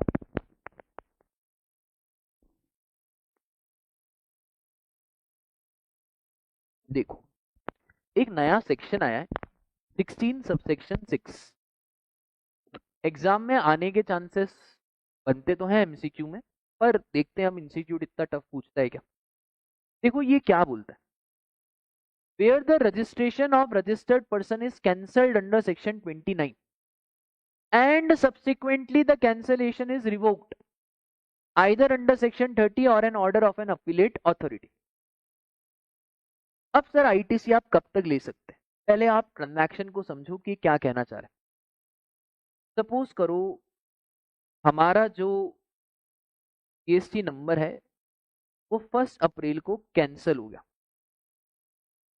क्योंकि हमने रिटर्न फाइल नहीं करे थे, 6 महीने से रिटर्न फाइल नहीं करे थे, तो हमारा जो रजिस्ट्रेशन है वो 1 अप्रैल से प्रॉपर ऑफिसर ने कैंसिल कर दिया, just because we have not filed return for the 6 months continuously. ठीक है, अब आपने तो भैया आपका रिटर्न हो गया कैंसिल, अब आपने जो है ना रिवोकेशन की एप्लीकेशन मारी और बधाई हो बधाई हो बधाई हो, आपका रिवोकेशन हो गया कैंसलेशन का ऑन 1 जनवरी। ठीक है, मतलब आपका जीएसटी नंबर वापस से एक्टिव हो गया। अब डाउट ये है कि सर ये जो अप्रैल से लेकर दिसंबर तक के बिल हैं, सपोज करो अप्रैल से दिसंबर तक मेरा 50,000 रुपए का आईटीसी बनता है, इसकी लास्ट डेट क्या है? तो लॉ मेकर बोलता है भैया लास्ट डेट में एक वो डेट तो आपको हमने बताई थी 30 नवंबर, और date of annual return whichever is earlier, तो एक तो आप वो पकड़ो, तो 30 नवंबर। अब सर ये कौन सा फाइनेंशियल ईयर है, तो सपोज करो हम बात ही कर लेते हैं 23-24, वही चल रहा है, तो 23-24।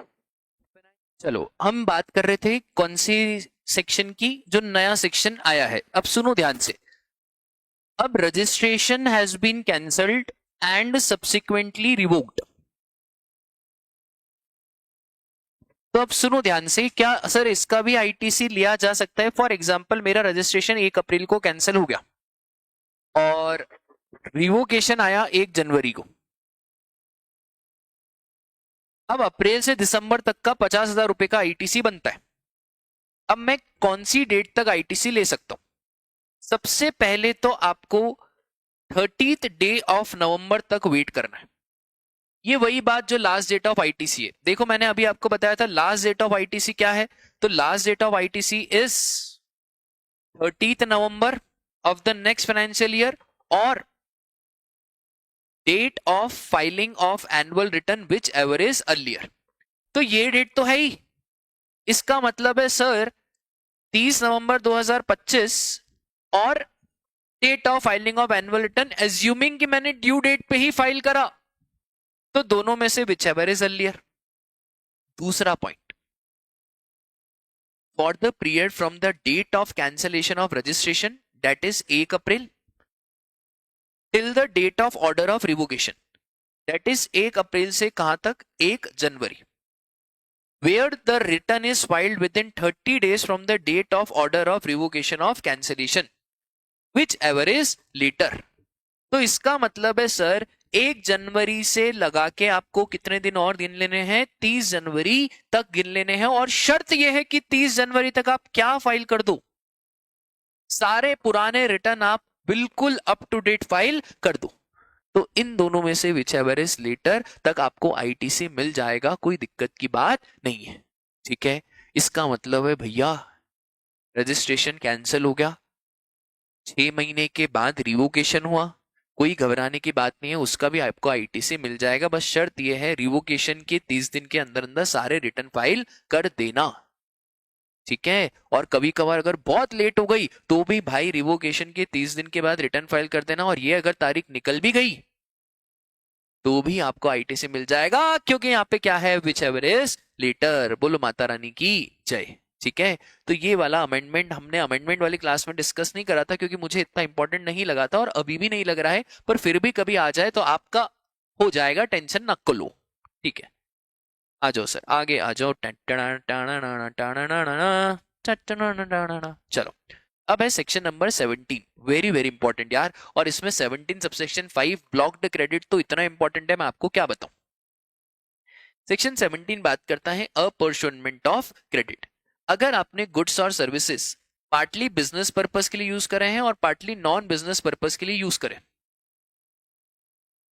तो आपको आईटीसी सिर्फ बिजनेस पर्पस वाले का ही मिलेगा, नॉन बिजनेस पर्पस वाले का आपको आईटीसी नहीं मिलेगा। फॉर एग्जाम्पल सुनो ध्यान से, मैंने यहाँ पे कुछ गुड्स खरीदे, मैं यहाँ पे सप्लायर हूं, मैंने यहाँ पे एक इनपुट ए खरीदा है, एक इनपुट बी खरीदा है। अब ये जो इनपुट ए है ये टैक्सेबल के लिए यूज आ रहा है और ये इनपुट बी एग्जेम्प्ट के लिए यूज आ रहा है। तो सर ये जो इनपुट ए टैक्सेबल के लिए यूज आ रहा है, क्या इसका आईटी से मिल जाएगा? 100%। पर ये इनपुट भी एग्जाम के लिए यूज आ रहा है तो इसका आईटीसी भूल जाओ, आपको इसका आईटीसी नहीं मिलेगा। ठीक है। एक और चीज, अगर हमारा इनपुट भी सपोज करो 0 रेटेड के लिए यूज आ रहा है तो आपको आईटीसी मिल जाएगा, कोई दिक्कत की बात नहीं है। सर एक बात बताओ, इनपुट ए टैक्सेबल के लिए भी यूज आ रहा है और एग्जाम के लिए भी यूज आ रहा है, तो फिर हमको प्रपोर्शनेट करना पड़ेगा। ठीक है। और वो प्रपोर्शनेट आप सीए फाइनल में सीखोगे राजा, अभी आप ये प्रपोर्शनेट करना नहीं सीखोगे, फाइनल में भी बहुत इजी है, कोई दिक्कत की बात नहीं है। तो ITC is available only for the inputs that is used for business purpose. और हम क्लास में एक मंत्रा चिल्ला चिल्ला के आपको सिखाते थे कि जब तक तुम आगे से जीएसटी नहीं लाके दोगे, जब तक हम आपको पीछे जो आपने टैक्स पे करा उसका आईटीसी नहीं देंगे। तुम हमें आगे से जीएसटी लाके दो, हम तुम्हें पीछे से जो आईटीसी है वो आपको दे देते हैं। ठीक है सर। अब बैंकिंग कंपनी और एनबीएफसी के लिए एक स्पेशल प्रोविजन। बैंकिंग कंपनी में क्या रहता है ना, इनकी तो बहुत सारी सप्लाई सी एग्जेम्प्ट है, interest on loans, advances, deposit exempt, और वही तो मेन रहता है। तो बैंकिंग कंपनी को एक ऑप्शन दिया, आप चाहो तो प्रोपोर्शनेट आईटीसी यूज करो। प्रोपोर्शनेट मतलब आईटीसी को अलग कर दो, एग्जेम्प्ट का अलग करो, टोटल का अलग करो। मतलब सिर्फ जो आप बिजनेस पर्पस के लिए यूज कर रहे हो, टैक्सेबल पर्पस के लिए यूज कर रहे हो, वो आईटीसी ले लो। दूसरा, आपको चाहिए तो जितना आपका एलिजिबल आईटीसी बनता है, एलिजिबल आईटीसी मतलब other than blocked credit, other than 17.5 या अदर देन जो, अगर आप कंडीशन पूरी नहीं करते हो तो आप चाहो तो जितना भी आईटीसी है उसका 50% आईटीसी ले लो, बाकी 50% लैप्स हो जाएगा। तो आईटीसी का टोटल मारना, 50% आईटीसी लेने का, 50% लैप्स होगा। उसके बाद 50% आपको रिवर्स करना पड़ेगा जीएसटीआर 3B में। सर एक और बात, ये जो रिस्ट्रिक्शन है ये आपके ऊपर नहीं लगेगा डिस्टिंक्ट पर्सन के केस में। मतलब डिस्टिंक्ट पर्सन के केस में यू विल टेक 100% आईटीसी, कोई दिक्कत की बात ही नहीं है। एक बार ऑप्शन आपने एक्सरसाइज करा तो वो remaining part of financial year के लिए विड्रॉ नहीं हो पाएगा। हम ऐसे नहीं कर सकते एक दिन दूसरा ऑप्शन, दूसरे दिन दूसरा ऑप्शन। ठीक है। अब वेरी वेरी इंपॉर्टेंट, ये जो मजा आ जाएगा पढ़ने में, सब निगाहें इधर देखो यार राजा। Section 17 subsection 5 that is blocked credit, कहां पे आपने सारी कंडीशन फुलफिल कर दी। 1 में सामने वाले ने दिखा दिया, 2B में रिफ्लेक्ट हो रहा है, जीएसटी भी पे हो गया, रिटर्न भी चला गया, 180 दिन के अंदर अंदर पेमेंट हो गया। सब कुछ होने के बाद भी अगर सरकार चाहे तो कुछ कुछ क्रेडिट को ब्लॉक कर सकती है। सर कहां सरकार क्रेडिट ब्लॉक कर सकती है? सबसे पहला, ineligible motor vehicle. Sir what do you mean by term ineligible motor vehicle? तो इनएलिजिबल मोटर व्हीकल का मतलब होता है कोई भी मोटर व्हीकल जिसकी सीटिंग कैपेसिटी 13 या 13 से कम है, और इस 13 में इंक्लूडिंग ड्राइवर भी आ गया। सर कौन सी मोटर व्हीकल की बात कर रहे हैं राजा? कार की बात कर रहे हैं, बस की तो सीटिंग कैपेसिटी ज्यादा होती है। कार की बात कर रहे हैं मोर, ठीक है। तो मोर और लेस वो किसकी बात कर रहे हैं राजा? कार, एक्टिवा, छोटी मोटी गाड़ियों की वो बात कर रहे हैं जिनकी सीटिंग कैपेसिटी 13 या 13 से कम है। इसको इन्होंने नाम दिया इनएलिजिबल मोटर व्हीकल। इन्होंने बोला भैया हम आपको इनएलिजिबल मोटर व्हीकल का क्रेडिट नहीं देंगे। सपोज करो मुकेश अंबानी कार लेके आया 10 करोड़ की, तो कितने की भी लेके आ सकता है, और ये 10 करोड़ की कार उसने रिलायंस के नाम पे खरीदी है, जीएसटी भी दिया होगा, क्या क्रेडिट मिलेगा? भूल जाओ, कोई क्रेडिट आपको नहीं मिलेगा, भले फिर वो बिजनेस यूज के लिए ही क्यों ना यूज हो। नो क्रेडिट मतलब no credit, no matter what. ठीक है। अब इसके कुछ कुछ एक्सेप्शन, कि भैया हम आपको क्रेडिट दे देंगे अगर this is used for supplies of such motor vehicle.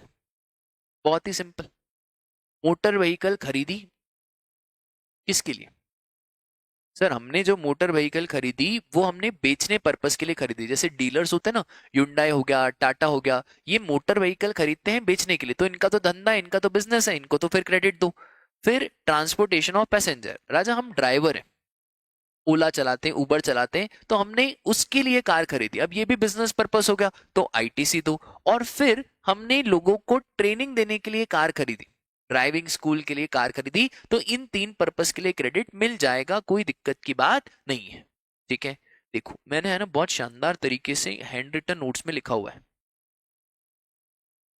Blocked credit, seating capacity up to 13, कहाँ क्रेडिट आपको नहीं मिलेगा? कार, वैन, इनका क्रेडिट आपको नहीं मिलेगा। तो एक्सेप्शन क्या है sir? Supply of motor vehicle, Hyundai इनको मिल जाएगा, ट्रांसपोर्टेशन ऑफ पैसेंजर, उबर, ओला मिल जाएगा, ड्राइविंग स्कूल अगर आप चलाते हो तो उसके लिए कार खरीदते हो तो भी आपको क्रेडिट मिल जाएगा।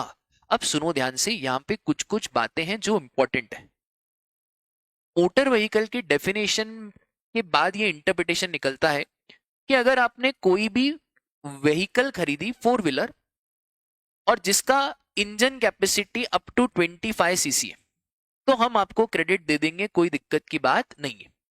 यहाँ पे हम बात कर रहे हैं कोई भी व्हीकल जो लेस देन 4 व्हीकल है। ठीक है, फॉकलिफ्ट, रेलवे, ट्रक, इसका भी क्रेडिट मिल जाएगा। सर ये फॉकलिफ्ट ये स्पेशल गाड़ी रहती है जो एक इनक्लोज प्रेमाइसिस में चलती है। तो सर ये आप बात बोल कहां से रहे हो? ये जो मैं बात बोल रहा हूं ना राजा, ये मोटर व्हीकल की डेफिनेशन से बोल रहा हूं। ये देखो, motor vehicle shall have same meaning जो section 2 of motor vehicle act में दिया हुआ है। अब मोटर व्हीकल एक्ट का मतलब क्या? Any mechanically propelled vehicle adopted for use upon roads, whether the power of propulsion is transmitted from external, internal source, include a chassis, but ये important, does not include a vehicle running upon fixed rail। इसका मतलब है railways motor vehicle में नहीं आएगी तो इसका credit मिल जाएगा। और a vehicle of special type adopted for use only in a factory, इसको बोलते हैं हम फॉकलिफ्ट। अरे वो गाड़ियां होती है ना जो स्पेशली फैक्ट्री के अंदर चलती है, छोटी छोटी गाड़ियां। और a vehicle having less than 4 wheels fitted with a engine capacity of not exceeding 25 cubic centimetre. इसका मतलब है रेलवेज का भी क्रेडिट मिलेगा, फॉकलिफ्ट का भी क्रेडिट मिलेगा, या कोई भी गाड़ी जिसके 4 पहिए नहीं है, 4 पहिए से कम है और इंजन कैपेसिटी भी 25 सीसी तक ही है, 25 सीसी से ज्यादा नहीं है। कमेंट सेक्शन में आप मेरे को ढूंढ के बताना और नाम बताना ऐसी कौन सी गाड़ी है। ये लॉ मेकर बहुत डेढ़ शान है, क्रेडिट नहीं देना रहता है ना तो अननेसेसरी ऐसे ऐसे पॉइंट डालता है। अब ढूंढना ना, आपको रियलाइज हो जाएगा कितना पागल बना है। ऐसी कोई गाड़ी है क्या जिसकी सीटिंग कैपेसिटी एक तो 4 से कम? साइकिल की बात कर रहे हो आप? अरे आजकल जो बैटरी वाली गाड़ी रहती है ना उनका भी इंजन कैपेसिटी 25 से तो सर ज्यादा ही होता है, बट अब क्या करें सर, क्या करें, जीएसटी बनाने वालों को समझाना पड़ेगा। ठीक है, मोटर व्हीकल के बाद सेम वेसल एंड एयरक्राफ्ट। भैया वेसल एंड एयरक्राफ्ट का भी आपको क्रेडिट नहीं मिलेगा, बट अगर आपने वेसल एयरक्राफ्ट बेचने के लिए खरीदा है मिल जाएगा, ट्रांसपोर्टेशन ऑफ पैसेंजर मिल जाएगा, ड्राइविंग स्कूल और ट्रांसपोर्टेशन ऑफ गुड्स क्रेडिट मिल जाएगा। सर एक बात बताओ, ऊपर अगर ट्रांसपोर्टेशन ऑफ गुड्स है क्रेडिट मिल जाएगा? हाँ क्रेडिट मिल जाएगा, क्योंकि यहाँ पे मोटर व्हीकल का मतलब ही है कि जो ट्रांसपोर्टेशन ऑफ पैसेंजर के लिए, अगर कोई ट्रांसपोर्टेशन ऑफ गुड्स के लिए गाड़ी खरीदी जा रही है, ट्रक, ट्राला, उसका क्रेडिट मिल जाएगा, कोई दिक्कत की बात नहीं है। ठीक है, पर यहाँ पे स्पेसिफिकली इन्होंने बताया कि वेसल एयरक्राफ्ट अगर आप ट्रांसपोर्टेशन ऑफ पैसेंजर के लिए खरीद रहे हो तो भी क्रेडिट मिलेगा, और अगर आप ट्रांसपोर्टेशन ऑफ गुड्स के लिए ले रहे हो तो भी आपको क्रेडिट मिलेगा, कोई दिक्कत की बात नहीं है। ठीक है, अब सुनो ध्यान से, सरकार एक मंत्रा पे चलती है। मंत्रा पता है क्या है? वो गाना है ना, दिल दे दिया है जान तुम्हें देंगे, वफा नहीं करेंगे सनम। ओ, तो बस सरकार यही बोलती है कि अगर दिल दे दिया है तो जान भी दे देंगे। क्या मतलब? कि अगर हमने आपको मोटर व्हीकल का क्रेडिट दे दिया तो फिर रिपेयर, मेंटेनेंस, लीजिंग, इंश्योरेंस, इसका भी हम आपको क्रेडिट दे देंगे, कोई दिक्कत की बात नहीं है। तो sir general insurance, servicing, repair, maintenance, इसका भी क्रेडिट मिल जाएगा अगर हमने आपको मोटर व्हीकल का क्रेडिट दे दिया है तो। पर अगर हमने आपको मोटर व्हीकल का क्रेडिट नहीं दिया है तो फिर रिपेयर मेंटेनेंस इंश्योरेंस का क्रेडिट भी भूल जाओ, उसका क्रेडिट फिर आपको नहीं मिलेगा।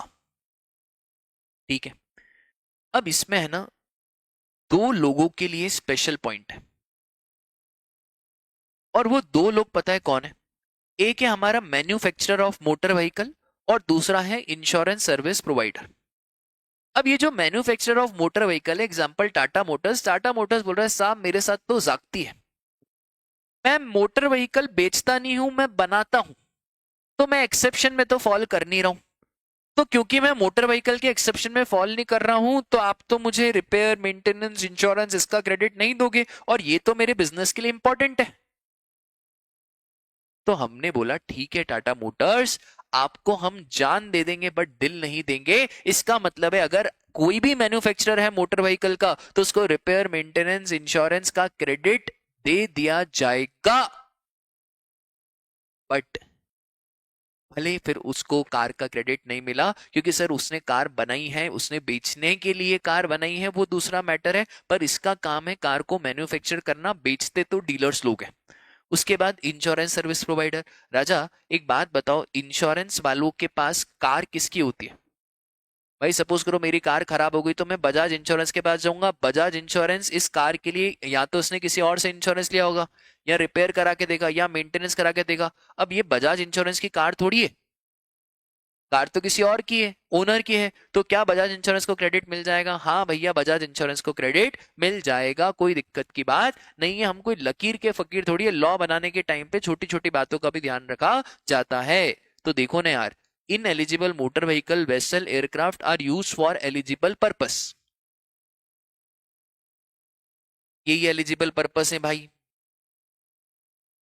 फिर व्हेन रिसीव्ड बाय मैन्युफैक्चरर, तो अगर मैन्युफैक्चरर को रिसीव हुई है तो भी क्रेडिट मिल जाएगा। फिर when received by an insurance service provider, वहां भी क्रेडिट मिल जाएगा, कोई दिक्कत की बात नहीं है। अगला, leasing renting hiring of motor vehicle on which ITC is disallow.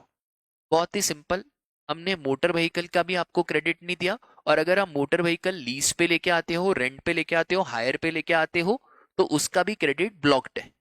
अच्छा आपको याद है हमने चार्ज ऑफ जीएसटी में पढ़ा था, renting of motor vehicle where cost of fuel is included in consideration, rate था 5%, supplier any person other than body corporate, recipient body corporate, वहां भले आरसीएम लगता है बट उसका क्रेडिट ब्लॉक्ड है।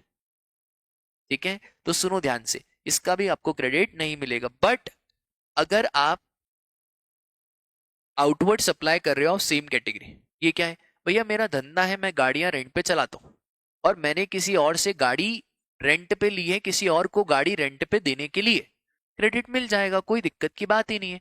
दूसरा, अगर एम्प्लॉयर ने एम्प्लॉय को दिया है अंडर स्टैट्यूटरी ऑब्लिगेशन, कोई दूसरा एक्ट बोलता है कि भैया आपको गाड़ी रेंटिंग पे देनी पड़ेगी फॉर एम्प्लॉय, तो भैया फिर आपको क्रेडिट मिल जाएगा, कोई दिक्कत की बात नहीं है। ये स्टैट्यूटरी ऑब्लिगेशन वाला पॉइंट आपको अभी सेकंड में बहुत अच्छे से समझ में आएगा। अगला है आपका food, beauty, outdoor catering, beauty treatment, health care services, life insurance, health insurance. ये देखो ये सारे नाम, food, beverage, outdoor catering, beauty treatment, health, cosmetic, plastic surgery, life insurance, health insurance, इनका क्रेडिट भी ब्लॉक्ड है। बहुत सारी कंपनियां, जैसे जब हम पीडब्ल्यूसी में जॉब करते थे ना, तो पीडब्ल्यूसी ने मेरा हेल्थ इंश्योरेंस कराया था, मेरा लाइफ इंश्योरेंस कराया था, इसका प्रीमियम भी पीडब्ल्यूसी पे करेगा। अब जो पीडब्ल्यूसी को बिल आएगा उसके ऊपर जीएसटी लगा हुआ आएगा, बट पीडब्ल्यूसी इसका क्रेडिट नहीं क्लेम कर सकता, क्योंकि इसका क्रेडिट सरकार ने ब्लॉक करके रखा है। बट सर एक बात बताओ, अगर सीए एक्ट में लिख दिया जाए कि जितने भी चार्टर्ड अकाउंटेंट्स जॉब करेंगे उनका इंश्योरेंस कंपलसरी कंपनी को करवाना पड़ेगा। अब क्योंकि एक एक्ट में लिख दिया, और अब स्टैट्यूटरी ऑब्लिगेशन है पीडब्ल्यूसी के पास इंश्योरेंस कराने का, तो सर अब यहाँ पे पता है क्या है, तो यहाँ पे राजा फिर आपको आईटीसी मिल जाएगा, क्योंकि यार एक एक्ट बोल रहा है आईटीसी दो, दूसरा एक्ट बोल रहा है आईटीसी नहीं दो, तो फिर ऐसा नहीं चलेगा। ठीक है, तो अगर अब स्टैट्यूटरी ऑब्लिगेशन है, कोई दूसरे एक्ट ने बोल दिया कि इंश्योरेंस कराना कंपलसरी है, तो फिर आपको आईटीसी भी देना पड़ेगा। और सर अगर हमारा सेम कैटेगरी ऑफ बिजनेस है तो भैया तो आईटीसी आपको मिलेगा, कोई दिक्कत की बात ही नहीं है। मतलब अगर सपोज करो मारुति वाले कार, अब जब आप कार खरीदने जाते हो ना तो बड़ी अच्छी खातिरदारी करते हैं, आपको चॉकलेट्स देंगे, चाय पिलाएंगे, कॉफी पिलाएंगे, और इनफैक्ट मर्सिडीज बीएमडब्ल्यू में तो खाना तक खिला देंगे, भले कार आपको खरीदनी ना हो। सर इसका क्रेडिट बेटा, ये मारुति बीएमडब्ल्यू को कोई इसका क्रेडिट नहीं मिलने वाला, इनका काम कोई चॉकलेट बेचना बेचना नहीं है, ठीक है। बट एक चीज समझना ध्यान से, सपोज करो मैं फूड का धंधा करता हूँ और मेरी ऑर्गेनाइजेशन में कोई बड़ा ऑर्डर आया, 1000 पैकेट का ऑर्डर आया। अब मेरे पास 500 पैकेट तो मैं कर लूंगा, पर मेरे को 500 पैकेट किसी और से खरीदने पड़े। अब मैंने 500 पैकेट किसी और से खरीदे, अब डाउट यह आया कि सर आपने तो 500 पैकेट किसी और से खरीदे, और ये खरीदे मेरे खुद के बिजनेस के लिए, इसको मैं आगे बेचूंगा, क्या क्रेडिट मिल जाएगा? हाँ राजा क्रेडिट मिल जाएगा, कोई दिक्कत की बात नहीं है, ठीक है। तो अगर मैं बिजनेस पर्पस के लिए यूज कर रहा हूं तो क्रेडिट मिल जाएगा, देयर इज नो प्रॉब्लम, ठीक है।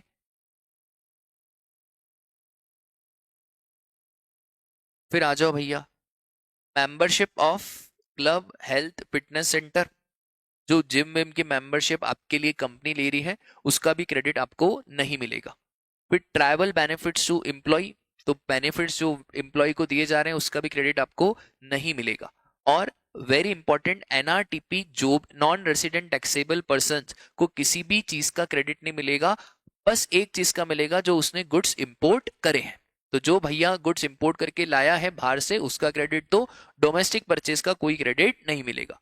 सेक्शन 73, 74, 74 ए में जो टैक्स पे करा उसका क्रेडिट भूल जाओ, 129, 130 में जो टैक्स पे करा उसका क्रेडिट भी भूल जाओ, ठीक है।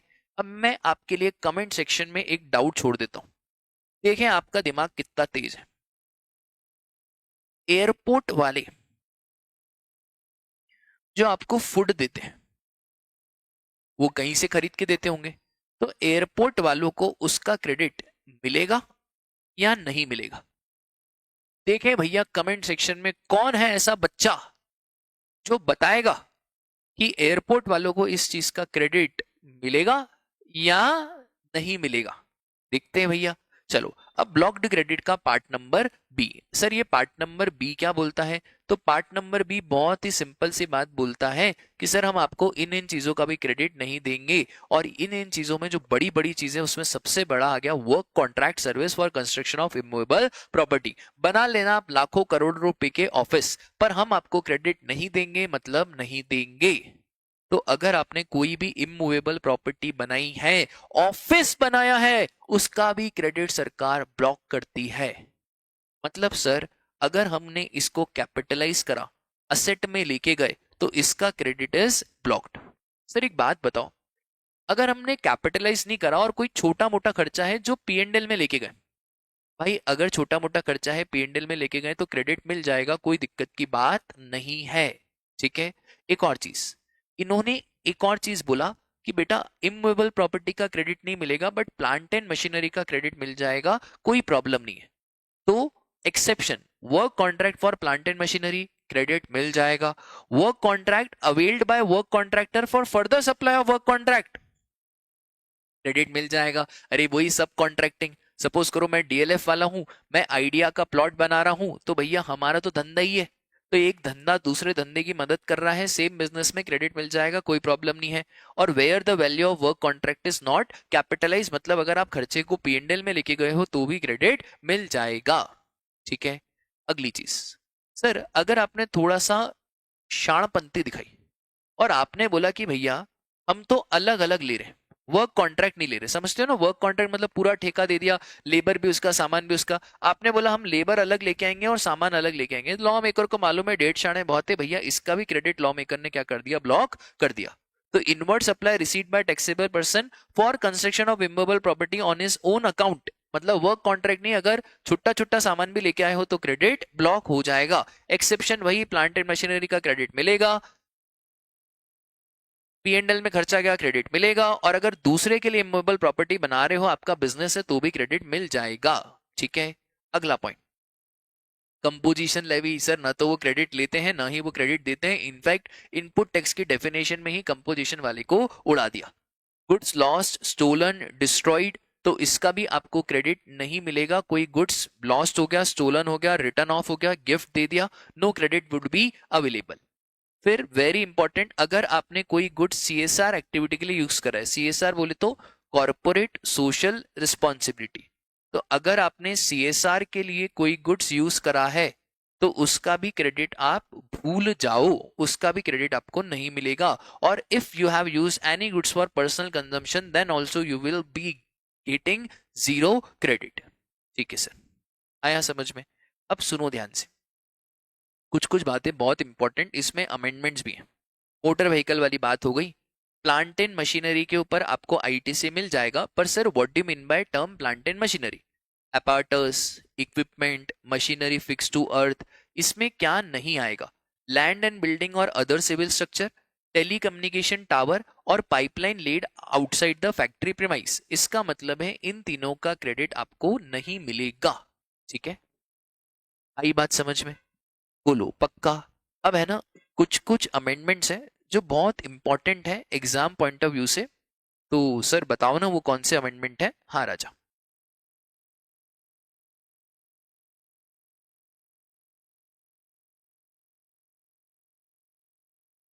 आ गए हम आ गए अमेंडमेंट्स पे आ गए।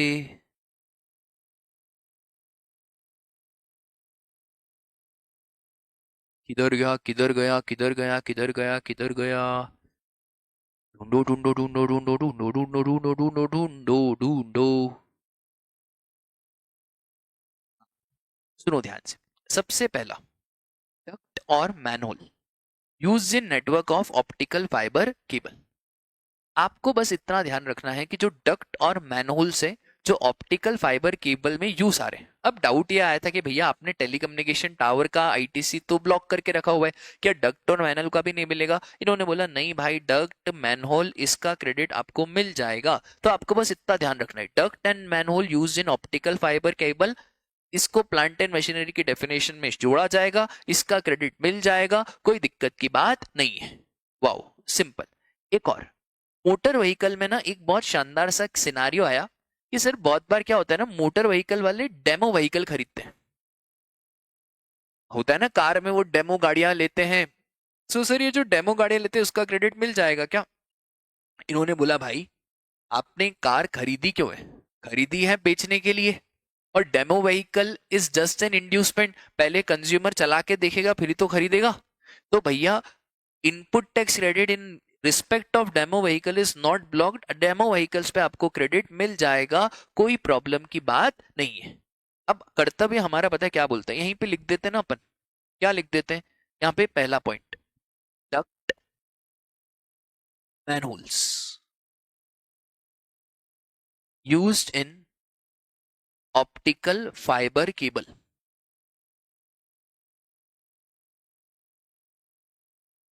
क्रेडिट मिल जाएगा। दूसरा,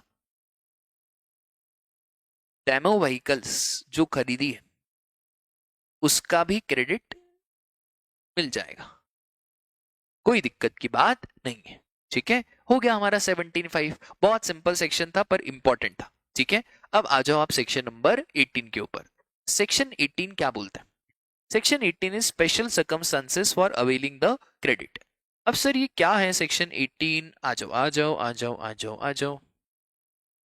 देखो, इतना तो आपको मालूम है कि सेक्शन नंबर 25 बोलता है 30 दिन के अंदर अंदर अगर आपने रजिस्ट्रेशन करा दिया तो आपका रजिस्ट्रेशन उस डेट से इफेक्टिव हो जाएगा जब से आपने थ्रेशोल्ड लिमिट क्रॉस करी थी। अब सुनो ध्यान से, सपोज करो 21/12/2023 को मैंने थ्रेशोल्ड लिमिट क्रॉस करी, 30 दिन के अंदर अंदर रजिस्ट्रेशन कराना है। 30 दिन खत्म हो रहे हैं मेरे 21 जनवरी 2000, नहीं 30 दिन मेरे खत्म होंगे, तो सुनो ध्यान से, दिसंबर में होते हैं 31 दिन कि 30 दिन, तो जनवरी फरवरी मार्च अप्रैल मई जून जुलाई अगस्त सितंबर अक्टूबर नवंबर दिसंबर, तो दिसंबर में 31 दिन होते हैं। अरे बहुत शानदार तरीका है। तो 31 में से 21 गए 10 और 20 और जोड़ दो, तो मेरे 20 जनवरी को खत्म हो जाएंगे कितने दिन? 30 दिन। अच्छा 30 दिन गिनने हैं ना? हाँ तो सही बोल रहा हूं मैं, 20 जनवरी को मेरे खत्म हो जाएंगे। अब सुनो, अगर आपने 30 दिन के अंदर अंदर अप्लाई कर दिया, तो सपोज करो आपने यहाँ पे बीच में अप्लाई कर दिया।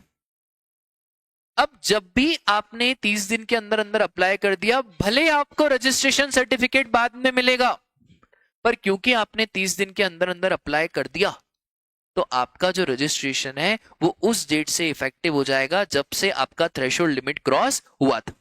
सर उससे क्या हो जाएगा? सुनो, आपका 21/12 को थ्रेशोल्ड क्रॉस हुआ ना, इसके ठीक एक दिन पहले 20/12/2023 को जो भी स्टॉक पड़ा है उस स्टॉक का आपको आईटीसी मिल जाएगा। सर सबका मिलेगा क्या आईटीसी? इनपुट का मिलेगा, कैपिटल गुड्स का नहीं मिलेगा। और एक और चीज, आपका इनवॉइस 1 साल पुराना होना चाहिए, ठीक है? अच्छा एक और बात बताऊं मैं आपको, कि जिस दिन आपका आरसी आया ना, उसके 1 महीने के अंदर अंदर आपको रिवाइज इनवॉइस बनाना है। और ये रिवाइज इनवॉइस आप कौन से पीरियड के बनाओगे? सर ये रिवाइज इनवॉइस बनाओगे जब आपका थ्रेशोल्ड क्रॉस हुआ उस तारीख से लेकर जिस दिन आरसी आया, इस पीरियड तक आप बनाओगे आपके कौन से इनवॉइस? रिवाइज इनवॉइस, ठीक है?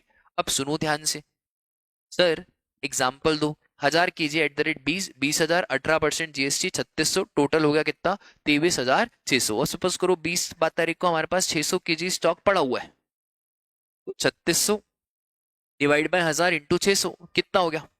तो 2160 रुपए का आपको आईटीसी मिल जाएगा। सेम केस है वॉलेंटरी रजिस्ट्रेशन या रजिस्ट्रेशन आफ्टर 30 डेज। अब इसमें आपका रजिस्ट्रेशन कब से इफेक्टिव होता है? जिस दिन आरसी आ गई उस दिन से इफेक्टिव हो जाता है। मतलब आरसी अगर जनवरी को आई है तो 5 जनवरी 2024 से इफेक्टिव। अब इसके एक दिन पहले 4 जनवरी को आपको स्टॉक का आईटीसी मिल जाएगा, कैपिटल गुड्स का आपको आईटीसी नहीं मिलेगा, ठीक है? अब तीसरा और चौथा केस काफी शानदार है, पर पहले हम दो केस की रीडिंग मान लें क्या? ठीक है, देखो रिवीजन मैं जानबूझ करके थोड़ा सा स्लो करा रहा हूं। मैं चाहूं तो पूरा आईटीसी 1 घंटे में भी करा सकता हूं, बट उसका कोई मतलब नहीं है। आईटीसी वाला चैप्टर है बहुत शानदार, इसको ढंग से 1-2 बार पढ़ लेंगे, वैसे भी तो आपको डबल स्पीड में ही देखना है, तो 1-2 बार ढंग से सुन लोगे और पढ़ लोगे तो आपका आईटीसी मेरे साथ ही हो जाएगा। और थोड़ा टेक्निकल चैप्टर है इसलिए थोड़ा धीरे चला रहे हैं, ठीक है? कमेंट सेक्शन में जरूर बताना आपको वीडियो कैसी लग रही है, क्योंकि आपके कमेंट सेक्शन ही हमें मोटिवेट करते हैं ऐसी और वीडियोस बनाने के लिए। तो देखो भाई, दो केसेस हैं। पहले ये वाला 30 डेज के अंदर अंदर अप्लाई कर दिया वॉलंटरी रजिस्ट्रेशन, तो इनपुट्स का क्रेडिट मिल जाएगा, कैपिटल गुड्स का नहीं मिलेगा, और ये ऑन द डेट। बट एक चीज याद रखना, आईटीसी आपको कितने साल पुराने इनवॉइस का मिलेगा? 1 year from the date of issue of invoice. In all the cases within 1 year from the date of issue of invoice. मतलब अगर इनवॉइस 1 साल पुराना है तो फिर भूल जाओ आईटीसी। इसका मतलब मैं आपको बताऊं क्या बोल रहा हूं, कि जो 600 केजी है, अब इस 600 केजी में सपोज करो एक इनवॉइस 2021 का है, तो ये इस तारीख को तो 1 साल पुराना हो गया।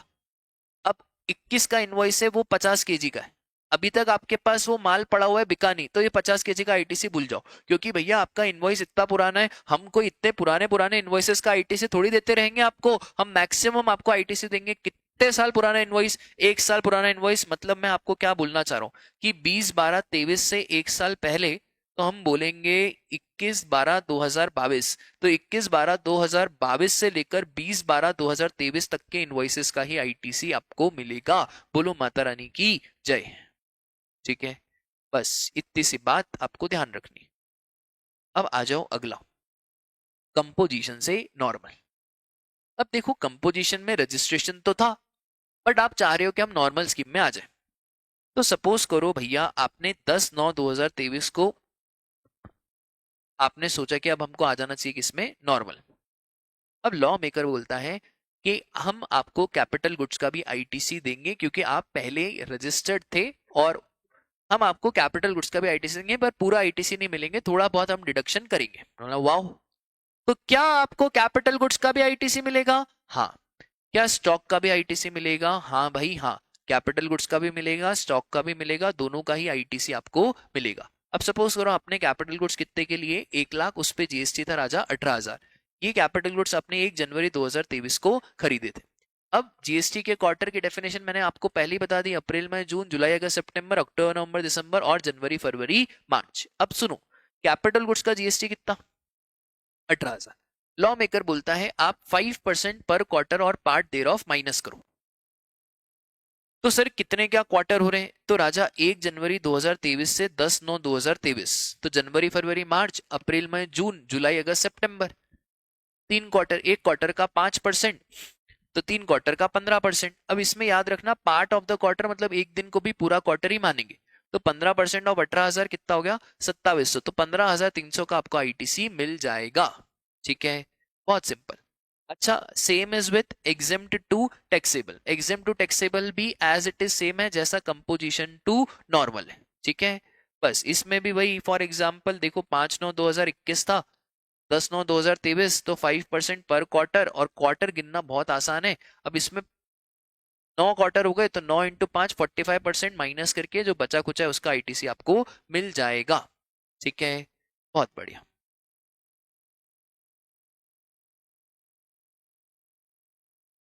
ये देखो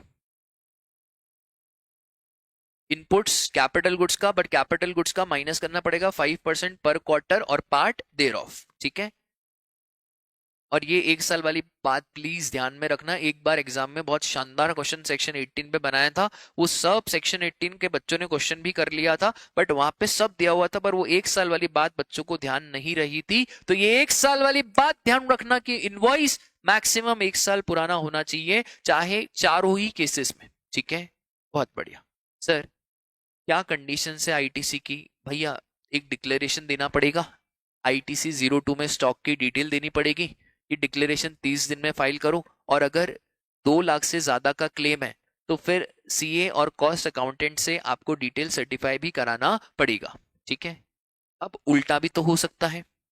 हाँ, उल्टा भी हो सकता है। उल्टा का मतलब क्या है कि सर आप नॉर्मल से कंपोजिशन में आ रहे हो या आप टैक्सेबल से एग्जेम्प्ट में आ रहे हो।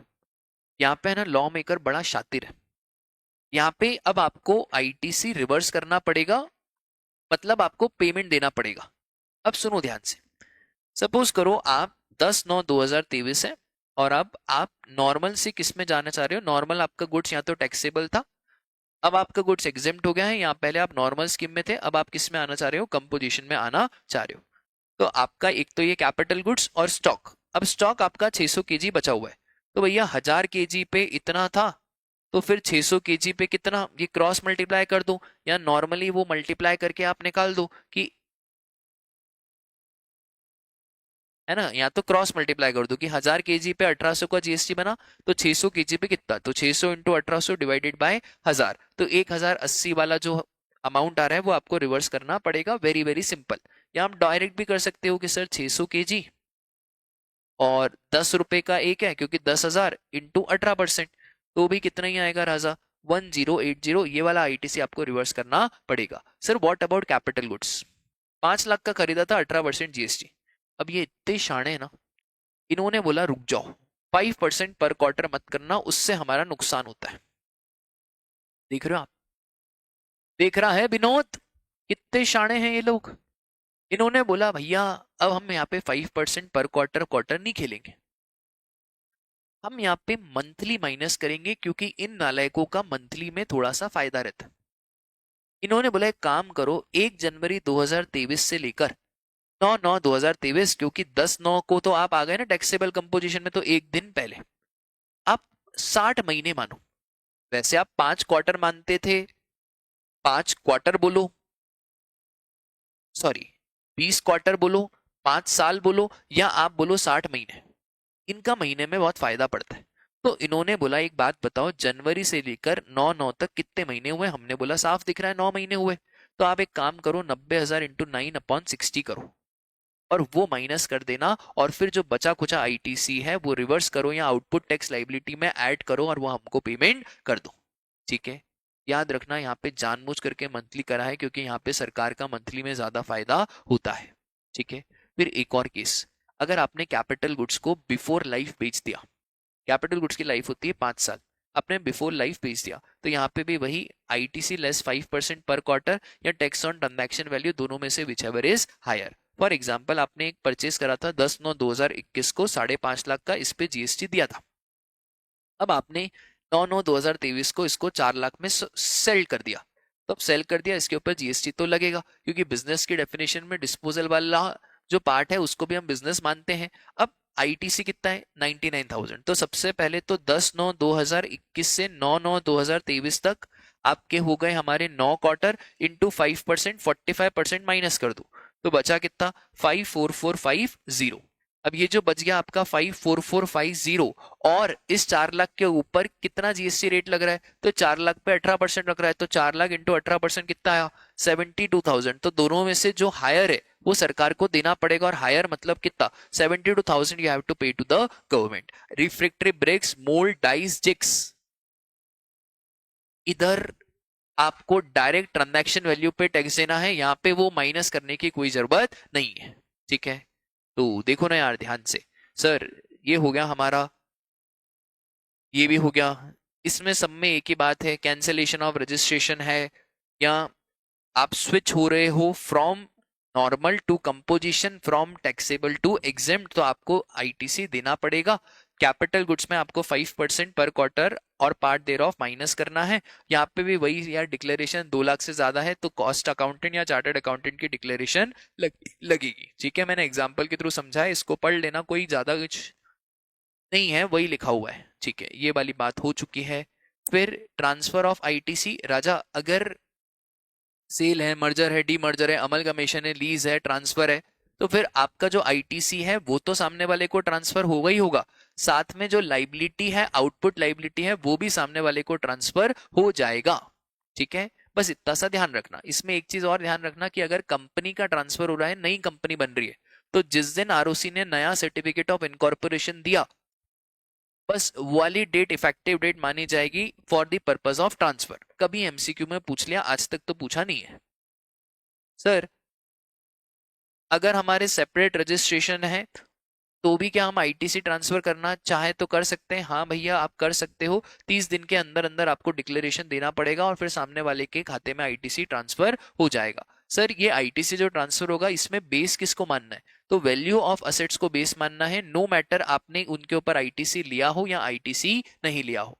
Not important from exam point of view, इसलिए मैं इसको जल्दी जल्दी बता रहा हूँ, कुछ इंपॉर्टेंट नहीं है। ठीक है, ये इंपॉर्टेंट अब आ गया ना important. Rule 86A, rule 86B, 88C, 88D सारे इंपॉर्टेंट है, हम सारे पढ़ेंगे इस चैप्टर में। तो 86A और B पे ज्यादा फोकस करेंगे।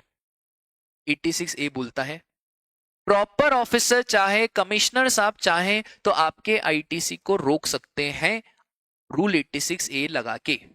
तो रूल 86A यही है कि सर कमिश्नर और any officer not below the rank of assistant commissioner have the power to restrict your ITC।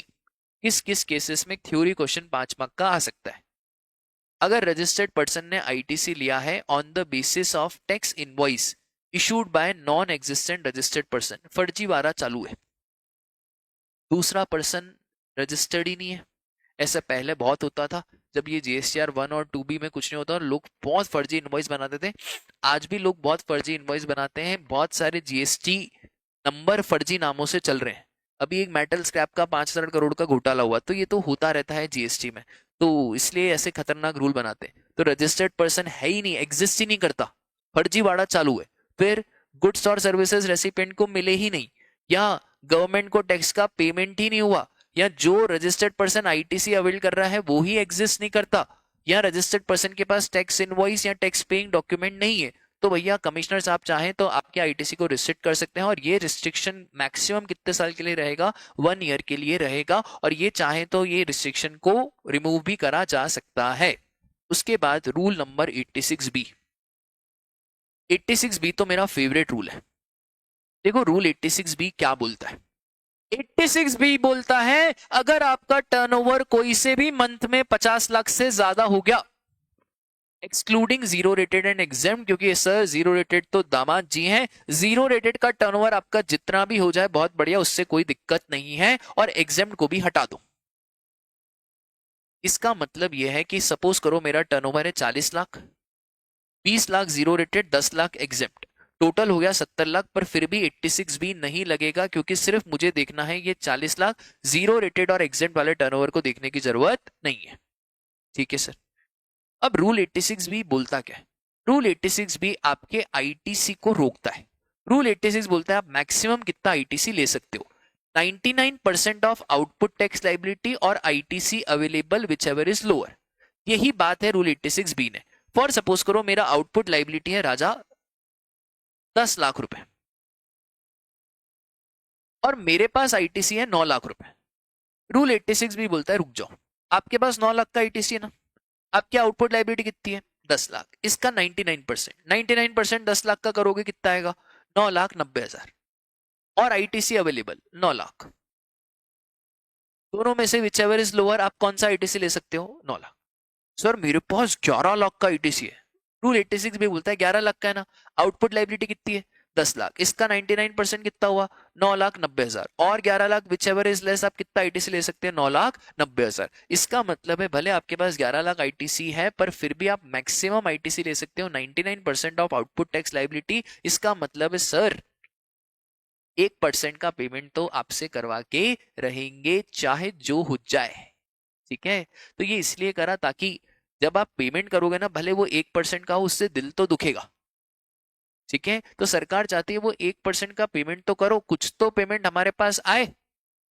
But sir ये रूल बहुत स्ट्रिक्ट रूल है, इसमें सर आईटीसी पड़ा है फिर भी यूज करने नहीं दे रहे नालायक। हाँ तो भैया ऐसा ही रूल है और इसलिए लोग अब सतर्क हो गए हैं आईटीसी लेने से पहले। अब सुनो ध्यान से, इस रूल 86 बी के कुछ कुछ एक्सेप्शन। पहला, अगर कोई भी रजिस्टर्ड पर्सन है, मैनेजिंग डायरेक्टर, कर्ता या पार्टनर में से कोई भी एनी ऑफ इट्स पार्टनर, अगर उन्होंने 1 लाख से ज्यादा इनकम टैक्स पे करा है प्रिसीडिंग 2 फाइनेंशियल ईयर में, वो भी सेक्शन 139(1) की जो ड्यू डेट है उसके अंदर अंदर, तो हम आपके ऊपर रूल 86 भी नहीं लगाएंगे। अगर आपको 1 लाख से ज्यादा का आईटीसी मिला है, रिफंड मिला है, सर रिफंड क्यों मिला है, या तो जीरो रेटेड सप्लाई है या इन्वर्टेड ड्यूटी स्ट्रक्चर है। इन्वर्टेड ड्यूटी स्ट्रक्चर मतलब जो मैं माल परचेस करता हूं उसके ऊपर ज्यादा जीएसटी का रेट है और जब मैं उसको प्रोसेस करके बेचता हूं तो उसके ऊपर कम जीएसटी का रेट है। तो उससे होता क्या है, मेरा जो आउटपुट जीएसटी है वो हमेशा कम बनता है पर मेरा जो आईटीसी है वो बहुत ज्यादा बनता है, तो उस केस में मेरा रिफंड बनता है। उसी चीज को बोला जाता है इन्वर्टेड ड्यूटी स्ट्रक्चर। ठीक है सर, 1 लाख से ज्यादा रिफंड मिला है, अच्छा मोर इंपॉर्टेंट रिफंड रिसीव हो जाना चाहिए, सिर्फ सैंक्शन ऑर्डर हुआ है तो उससे कोई लेना देना नहीं है। फिर payment of output liability is in excess of 1%। अब सुनो इसको क्या क्या पॉइंट है ये। सपोज कर राजा अप्रैल से अगस्त तक मेरी आउटपुट लाइबिलिटी 8 लाख, मेरा आईटीसी है 7 लाख, ई कैश लेजर से मैंने कितना पे करा 1 लाख, मेरा पेमेंट निकालो 1 lakh divide by 8 lakh into 100 कितना परसेंट है 12.5%। सर आपको चोरी करनी होती है हम यही कर लेते, आपने यहाँ पे ही चोरी नहीं करी, आपने ज्यादा ही टैक्स दिया हुआ है और ई कैश लेजर से दिया है, तो सरकार बोलती है भले आपका अगस्त में टर्नओवर क्रॉस हो गया पर फिर भी हम सितंबर में रूल 86 भी नहीं लगाएंगे, क्योंकि आप अच्छे इंसान हो, आपने पास में ई कैश लेजर से 1% से ज्यादा का पेमेंट क्यूमुलेटिवली करा है। फिर sir specified person, government, public sector undertaking, local authority, statutory corporation, इनके ऊपर रूल 86 भी नहीं लगता है। ठीक है, तो देखो यार ये हो गया रूल 86 बी, ये इसके रिस्ट्रिक्शन से आ सकता है एग्जाम में, वही जो मैंने आपको बताए। ठीक है, फिर sir how to utilize ITC, अब ये बच्चा बच्चा जानता है आईटीसी को यूटिलाइज करना। सबसे पहले आई से आई, फिर अगर आई बच जाए तो आई से सी, फिर आई से एस, फिर सी से सी, फिर सी से आई, एस से एस और फिर एस से आई। ठीक है, हमेशा याद रखना आपको सबसे पहले आईजीएसटी को ही पे करना है। First you have to use IGST, first you have to use IGST. ठीक है, डन क्या क्लास। तो सर आईटीसी वाला चैप्टर हो गया क्या? हाँ आईटीसी वाला चैप्टर हो गया। बस राजा मुझे एक बार ये देखने दो कि कुछ अमेंडमेंट्स हैं जो मैं आपको अभी कवर करवा दूं, ताकि आपको बार बार अमेंडमेंट लेक्चर भी देखने की जरूरत ना हो। ठीक है, चलो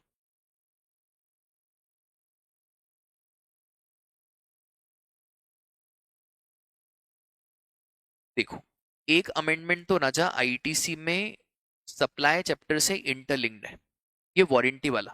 मैं आपको ये बता देता हूँ, कुछ गम वाली बात नहीं है। देखो वारंटी में हमने देखा था सप्लाई चैप्टर में कि जो डिस्ट्रीब्यूटर कंज्यूमर को वारंटी देता है या जो मैन्युफैक्चरर कंज्यूमर को वारंटी देता है, ये वारंटी फ्री ऑफ कॉस्ट दी जाती है।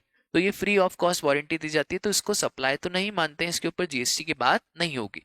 डाउट ये आया, क्या मैन्युफैक्चरर को आईटीसी रिवर्स करना पड़ेगा क्योंकि सर ये एग्जेम्प्ट सप्लाई है? तो फिर लॉ मेकर ने क्लैरिफाई करा, किसने बोला ये एग्जेम्प्ट सप्लाई है? वारंटी के पैसे आपसे ओरिजिनल जब कॉन्ट्रैक्ट हुआ था तभी ले लिए थे और तब ये कंपोजिट सप्लाई बन गया था। तो वारंटी के पैसे आपसे लिए हैं, वो गुड्स के अंदर जोड़ के ही लिए हैं, बस आपको उसका पता नहीं है। तो मैन्युफैक्चरर भाई को कोई आईटीसी रिवर्स करने की जरूरत नहीं है, as it is not a exempt supply. ठीक है। उसके बाद अगर सर हमारा ये था कि यहाँ पे ओईएम था, डिस्ट्रीब्यूटर था, कंज्यूमर था। ओईएम मतलब ओरिजिनल इक्विपमेंट मैन्युफैक्चरर, डिस्ट्रीब्यूटर ने कंज्यूमर को फ्री ऑफ कॉस्ट दिया, बट डिस्ट्रीब्यूटर ने पैसे ओईएम से चार्ज करे, या डिस्ट्रीब्यूटर ओईएम ने बोला तो इसी थर्ड पार्टी से सपोज करो 5,000, तो डिस्ट्रीब्यूटर ने बिल बनाया 5,000 का ओरिजिनल इक्विपमेंट मैन्युफैक्चरर को, 18% जीएसटी चार्ज करा। क्या सर ओईएम इसका आईटीसी ले लेगा? हाँ राजा, ओईएम इसका आईटीसी ले लेगा, कोई दिक्कत की बात ही नहीं है। दूसरा, डिस्ट्रीब्यूटर ने ओईएम को रिक्वेस्ट करा कि भैया हमारे पास कंज्यूमर आया है, हम उसको कहाँ से गुड्स दें, आप हमें गुड्स दोगे तो हम उसको दे देंगे। ठीक है भैया, ओईएम ने बोला। क्या ओईएम को आईटीसी रिवर्स करना है? ओईएम को कोई आईटीसी रिवर्स करने की आवश्यकता नहीं है, क्योंकि जितने भी वारंटी के कॉन्ट्रैक्ट है उसमें पैसे तो पहले ही लिए जा चुके हैं। This is not treated as exempt supply. दूसरा, फिर सर ये क्रेडिट नोट की बात थी। अब देखो समझना क्या हुआ, डिस्ट्रीब्यूटर ने कंज्यूमर को तो फ्री ऑफ कॉस्ट में देने का वादा करा है। अब डिस्ट्रीब्यूटर के पास कोई पुराना माल पड़ा हुआ था ओईएम का, तो डिस्ट्रीब्यूटर ने उसको यूज कर लिया। सपोज करो पुराना 10,000 का माल खरीदा था डिस्ट्रीब्यूटर ने, जिसके ऊपर 1,800 का जीएसटी था, तो 11,800 का बिल डिस्ट्रीब्यूटर ऑलरेडी ओईएम को दे चुका था। अब इस 10,000 के माल में से 2,000 का माल डिस्ट्रीब्यूटर ने यूज करा, तो भैया ओईएम 2,000 का क्रेडिट नोट देगा, क्योंकि लाइबिलिटी तो ओईएम की थी। तो 2,000 का जो क्रेडिट नोट देगा उससे इसकी लाइबिलिटी रिड्यूस हो जाएगी, और फिर जो डिस्ट्रीब्यूटर है उसको उसका आईटीसी भी क्या करना पड़ेगा? रिड्यूस करना पड़ेगा। आई बात समझ में? तो बस इतनी सी बात है। ठीक है, बहुत बढ़िया। बस इसमें इतना से याद रखना कि कोई आईटीसी रिवर्सल करने की जरूरत नहीं है। और क्या है सर हमारे आईटीसी चैप्टर में खास अमेंडमेंट के तौर पे? हाँ ठीक है, एक ये ध्यान रखना कि सर वो जो टाइम लिमिट है ना, कौन सी time limit? 30 November of next financial year और date of filing of annual return whichever is earlier, ये last date to claim ITC है। यहाँ पे इन्होंने बोला कि जो आरसीएम की सप्लाई से फ्रॉम अनरजिस्टर्ड पर्सन, जो 94 वाला आरसीएम है, वहां पे ये 30 नवंबर जो आपको देखना है वो कहाँ से देखना है? तो यहाँ पे जो आपको फाइनेंशियल ईयर देखना है ना, वो उस तारीख से देखना है जब से रेसिपिएंट ने इनवॉइस इशू करा, क्योंकि आरसीएम में सप्लायर का इनवॉइस इज नॉट इंपॉर्टेंट। यहाँ पे किसका इनवॉइस इंपॉर्टेंट है? रेसिपिएंट का। तो सर मन में एक डाउट आएगा कि अगर रेसिपिएंट ने लेट इनवॉइस इशू करा, हाँ तो कोई दिक्कत की बात नहीं, आपकी last date to claim ITC तो बढ़ जाएगी, पर फिर अकॉर्डिंगली आपके ऊपर सेक्शन 122 का पेनल्टी भी लग जाएगा। ठीक है, डक्ट मैनहोल की बात हो चुकी है, इसका आईटीसी मिल जाएगा, और डेमो व्हीकल्स का भी आईटीसी आपको मिल जाएगा। ठीक है सर, मोर और लेस तो आईटीसी वाला चैप्टर हो चुका है।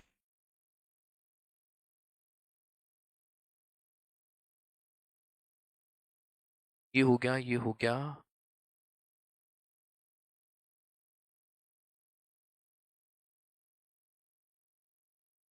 ठीक है, अब सुनो ध्यान से। आईटीसी वाला चैप्टर तो हो गया है, बट मुझे है ना आपको एक बहुत इंपॉर्टेंट बात बतानी राजा, कि जब भी आप पहला क्वेश्चन करोगे ना, उसमें आपको कुछ कुछ बातें बहुत ध्यान रखनी है।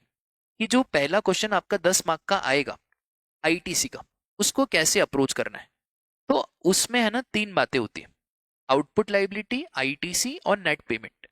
तो आप सबसे पहले तो हेडिंग दोगे कि computation of GST liability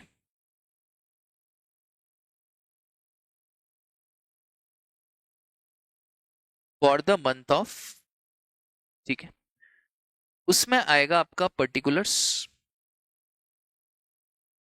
value, CGST, SGST, IGST। अब यहाँ पे आप ट्रांजैक्शंस लिखते जाओगे, और सपोज करो एग्जेम्प्ट है तो आप यहाँ पे उसका रीजन भी साथ में लिखते जाओगे कि फलाना फलाना is exempt due to this reason, तो आप साथ में इसका रीजन भी लिखते जाओगे।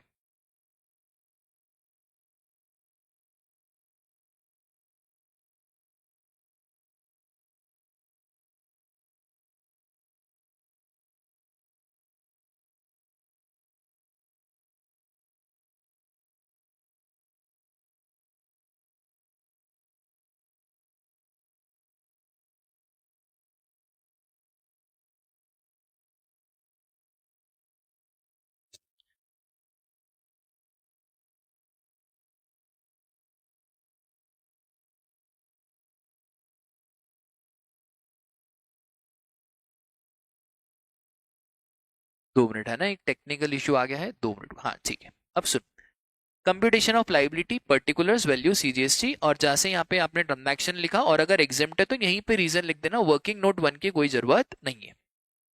ये आप सिर्फ अभी आउटपुट लाइबिलिटी का करोगे, यहाँ पे आपने पूरी आउटपुट लाइबिलिटी कैलकुलेट कर देनी है। इसके बाद आप यहाँ पे करोगे लेस ITC, और इधर बनाओगे आप वर्किंग नोट नंबर 1। अगर बहुत सारे ट्रांजैक्शन नहीं है तो आप यहीं पे लिख के खत्म करो, पर मैं ऐसा बोल रहा हूं यहाँ पे आप वर्किंग नोट बनाओगे तो ज्यादा अच्छा रहेगा। और सर ये वर्किंग नोट 1 में क्या करना है? बस वर्किंग नोट 1 में आपको लिखना है computation of ITC available, particulars, value, CGST, SGST और IGST। यहाँ पे भाई फिर रीजन, फिर ITC मिलेगा या नहीं मिलेगा। अब यहाँ पे एक चीज बहुत इंपॉर्टेंटली आप ध्यान रखना कि RCM जो है, कि कोई भी इनपुट टैक्स जो आपको पे करना है उसका क्रेडिट तो मिलेगा, उसको आप ITC में भी लिखना, ठीक है, उसका क्रेडिट भी आपको मिलेगा। बट आखिरी में आपको यहाँ पे एक और चीज करना पड़ेगा, ऐड RCM लाइबिलिटी। ये बच्चे भूल जाते हैं। और फिर आएगा आपका GST पेबल इन कैश, ठीक है।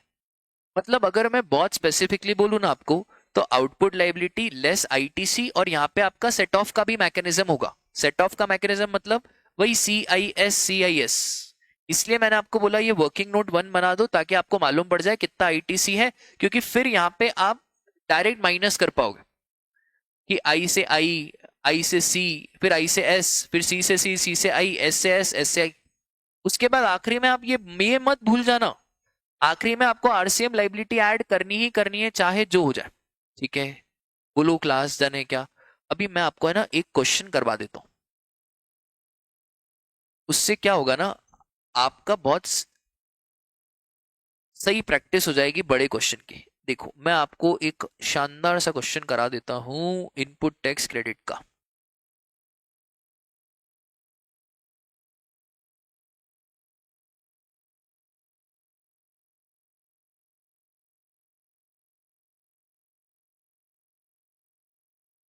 बढ़िया क्वेश्चन है, अपन इसको मिल बांट के करेंगे, मैं आपको बताऊंगा भी सही आपको कैसे अप्रोच करना है। Craft model, registered dealer in Patna, it is engage in renting of car business, outward supply करा है in the state of Bihar, in other state. Market value, transaction value, आपको मालूम है सेक्शन 15 में मार्केट वैल्यू नहीं दिखते, ट्रांजैक्शन वैल्यू दिखते हैं। इंट्रा स्टेट है, CGST SGST लगेगा, इंटर स्टेट है, IGST लगेगा। कंपनी ने 5% इक्विटी शेयर प्लेज करे हैं, आपको मालूम है ना शेयर्स, सिक्योरिटीज, गुड्स और सर्विसेज की डेफिनेशन से आउट है, तो इसके ऊपर GST नहीं लगता।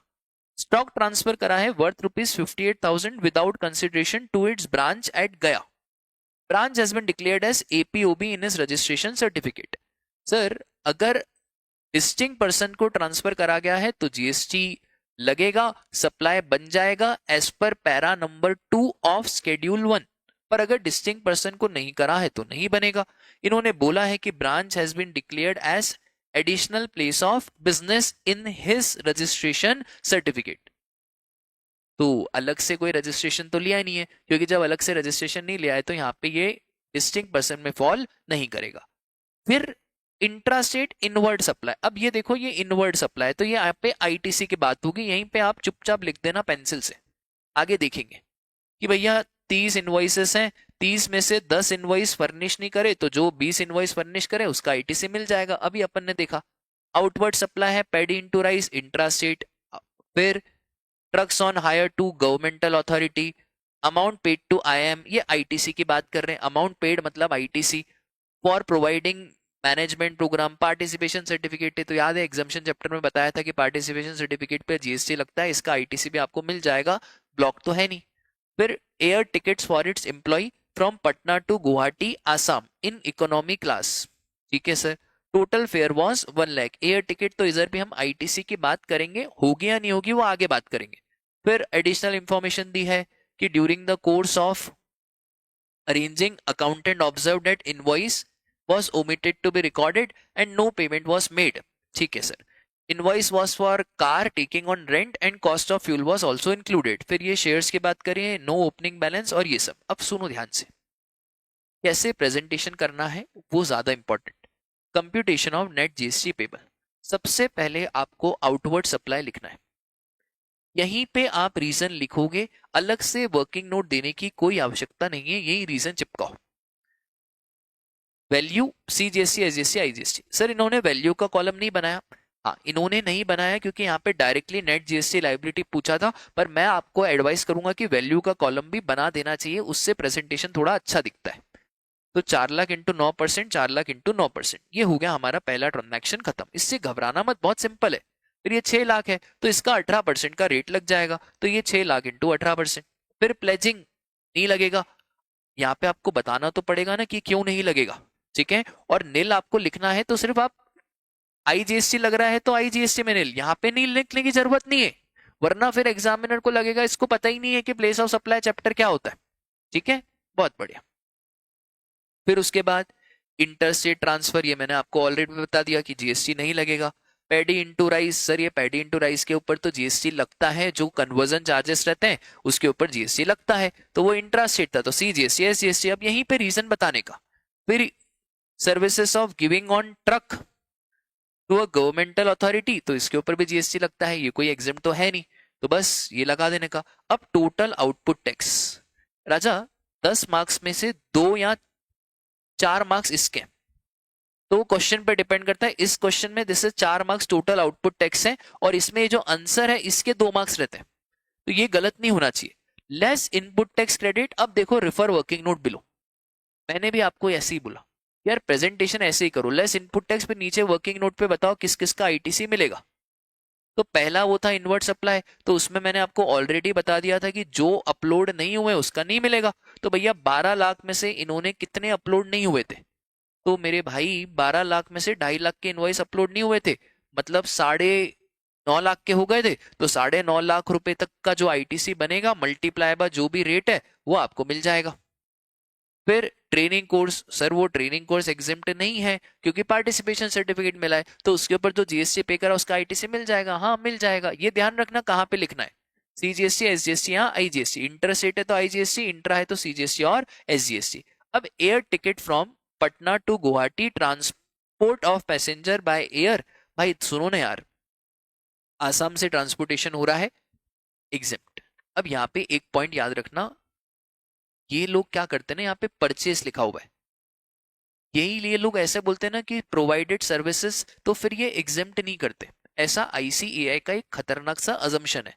तो अगर आपने ऐसा परचेज करा है टिकट, तो if you have purchased the ticket, और अगर ये बैटमैन वाले शहर में है, बैटमैन वालों में बगडोगरा हो गया, आसाम हो गया, त्रिपुरा हो गया, फिर मणिपुर हो गया, मिजोरम हो गया, ठीक है, ये बैटमैन वाले जो शहर, नागालैंड हो गया, सिक्किम हो गया, ये बैटमैन वाले शहर में इकोनॉमी क्लास के एयर टिकट आए या गए एग्जेम्प्ट है, तो एग्जेम्प्ट है तो यहाँ पे कोई आईटीसी वाईटीसी मिलेगा नहीं, ठीक है। बस ये हो गया। उसके बाद हमको करना कुछ नहीं है, यहाँ पे car taken on rental basis, अब भैया अभी तो बताया कि जो रेंटल बेसिस का कार है उसके ऊपर आपका आईटीसी ब्लॉक्ड है, कोई आईटीसी आपको नहीं मिलेगा। सर एक बात बताओ, इसमें तो आरसीएम लगता है, हाँ अगर हमारा सप्लायर नॉन बॉडी कॉर्पोरेट है, रेसिपिएंट बॉडी कॉर्पोरेट है, आरसीएम लगेगा। बट अब आरसीएम तो लगेगा, आईटीसी तो आपने ब्लॉक करा, पर सर वो आखिरी में हमको ऐड आरसीएम लाइबिलिटी करना पड़ेगा क्या? अगर उसका टाइम ऑफ सप्लाई आएगा तो करना पड़ेगा। पर यहाँ पे क्वेश्चन में टाइम ऑफ सप्लाई आया ही नहीं। इसलिए नहीं आया क्योंकि सर्विसेज का टाइम ऑफ सप्लाई अगर आपको याद हो तो सर्विसेज का time of supply reverse charge में एक तो होता है डेट ऑफ पेमेंट और एक होता है हमारा 61 डे फ्रॉम इनवॉइस डेट, दोनों में से विच एवर इज अर्लियर। यहाँ पे पेमेंट तो हुआ नहीं है और 61 day from invoice date fall कर रहा है 1 फरवरी को। तो भैया हमें तो कंप्यूटेशन जनवरी का बनाना है, तो यहाँ पे टाइम ऑफ सप्लाई नहीं आया, इसलिए हम आखिरी में वो एड आरसीएम लाइबिलिटी नहीं करेंगे। पर आईटीसी तो ब्लॉक्ड है, तो यहाँ पे तो लिखने की जरूरत नहीं है। फिर आ गया यहाँ पे टोटल आईटीसी अवेलेबल। अब जैसे ही टोटल आईटीसी अवेलेबल आ गया, अब 2 मिनट के लिए शांत हो जाओ। ये सीजीएसटी, एसजीएसटी और ये आईजीएसटी 1,08,000। अब मेरे पास आईजीएसटी कितना है? तो मेरे पास 90,000 का आईजीएसटी है। मैं सबसे पहले पूरा 90,000 का आईजीएसटी यहीं पे यूज कर लूंगा फॉर आईजीएसटी। ठीक है, अब आईजीएसटी मेरा खत्म हो गया। अब मेरे पास क्या बचा है? तो मेरे पास सीजीएसटी बचा है 85,500 का। पर 85,500 का जो सीजीएसटी है, तो सर सबसे पहले उसको सीजीएसटी के लिए यूज कर लो। तो जैसे ही आपने 67,500 यूज करा, 18,000 और बच गया, तो 18,000 आप यूज कर लो फॉर आईजीएसटी। अब 85,500 का एसजीएसटी भी है, पर ये तो इतना ही पे करना है तो पे कर दो। अब आपके पास आईटीसी बच गया कितना? 18,000। ठीक है सर, एक बात बताओ, अगर वो car taken on rental basis का टाइम ऑफ सप्लाई जनवरी में आ जाता, तो मैं बताए ये जो minimum net GST payable in cash है ना, इसके बाद लिखता ऐड आरसीएम लाइबिलिटी, और वो आरसीएम लाइबिलिटी मुझे पे करनी पड़ती कंपलसरी इन कैश। ये आईटीसी मैं यूज नहीं कर सकता हूं। ठीक है, तो ये बहुत ध्यान रखना कि जो भी आपकी आरसीएम लाइबिलिटी है that is to be paid in cash.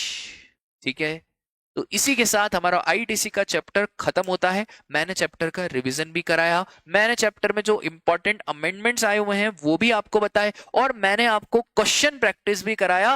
और क्या चाहिए आपको? बस आपसे एक रिक्वेस्ट है कि आप वो जो लाइक का बटन है उसको क्लिक करो, इस वीडियो को जितने लोगों को शेयर कर सकते हो शेयर करो, और हमारा डिस्क्रिप्शन में जो टेलीग्राम का चैनल रहता है उस टेलीग्राम के चैनल पे भी आप फटाफट से उसको ज्वाइन करो और वीडियो को सब्सक्राइब जरूर करो। Tata bye bye, take care.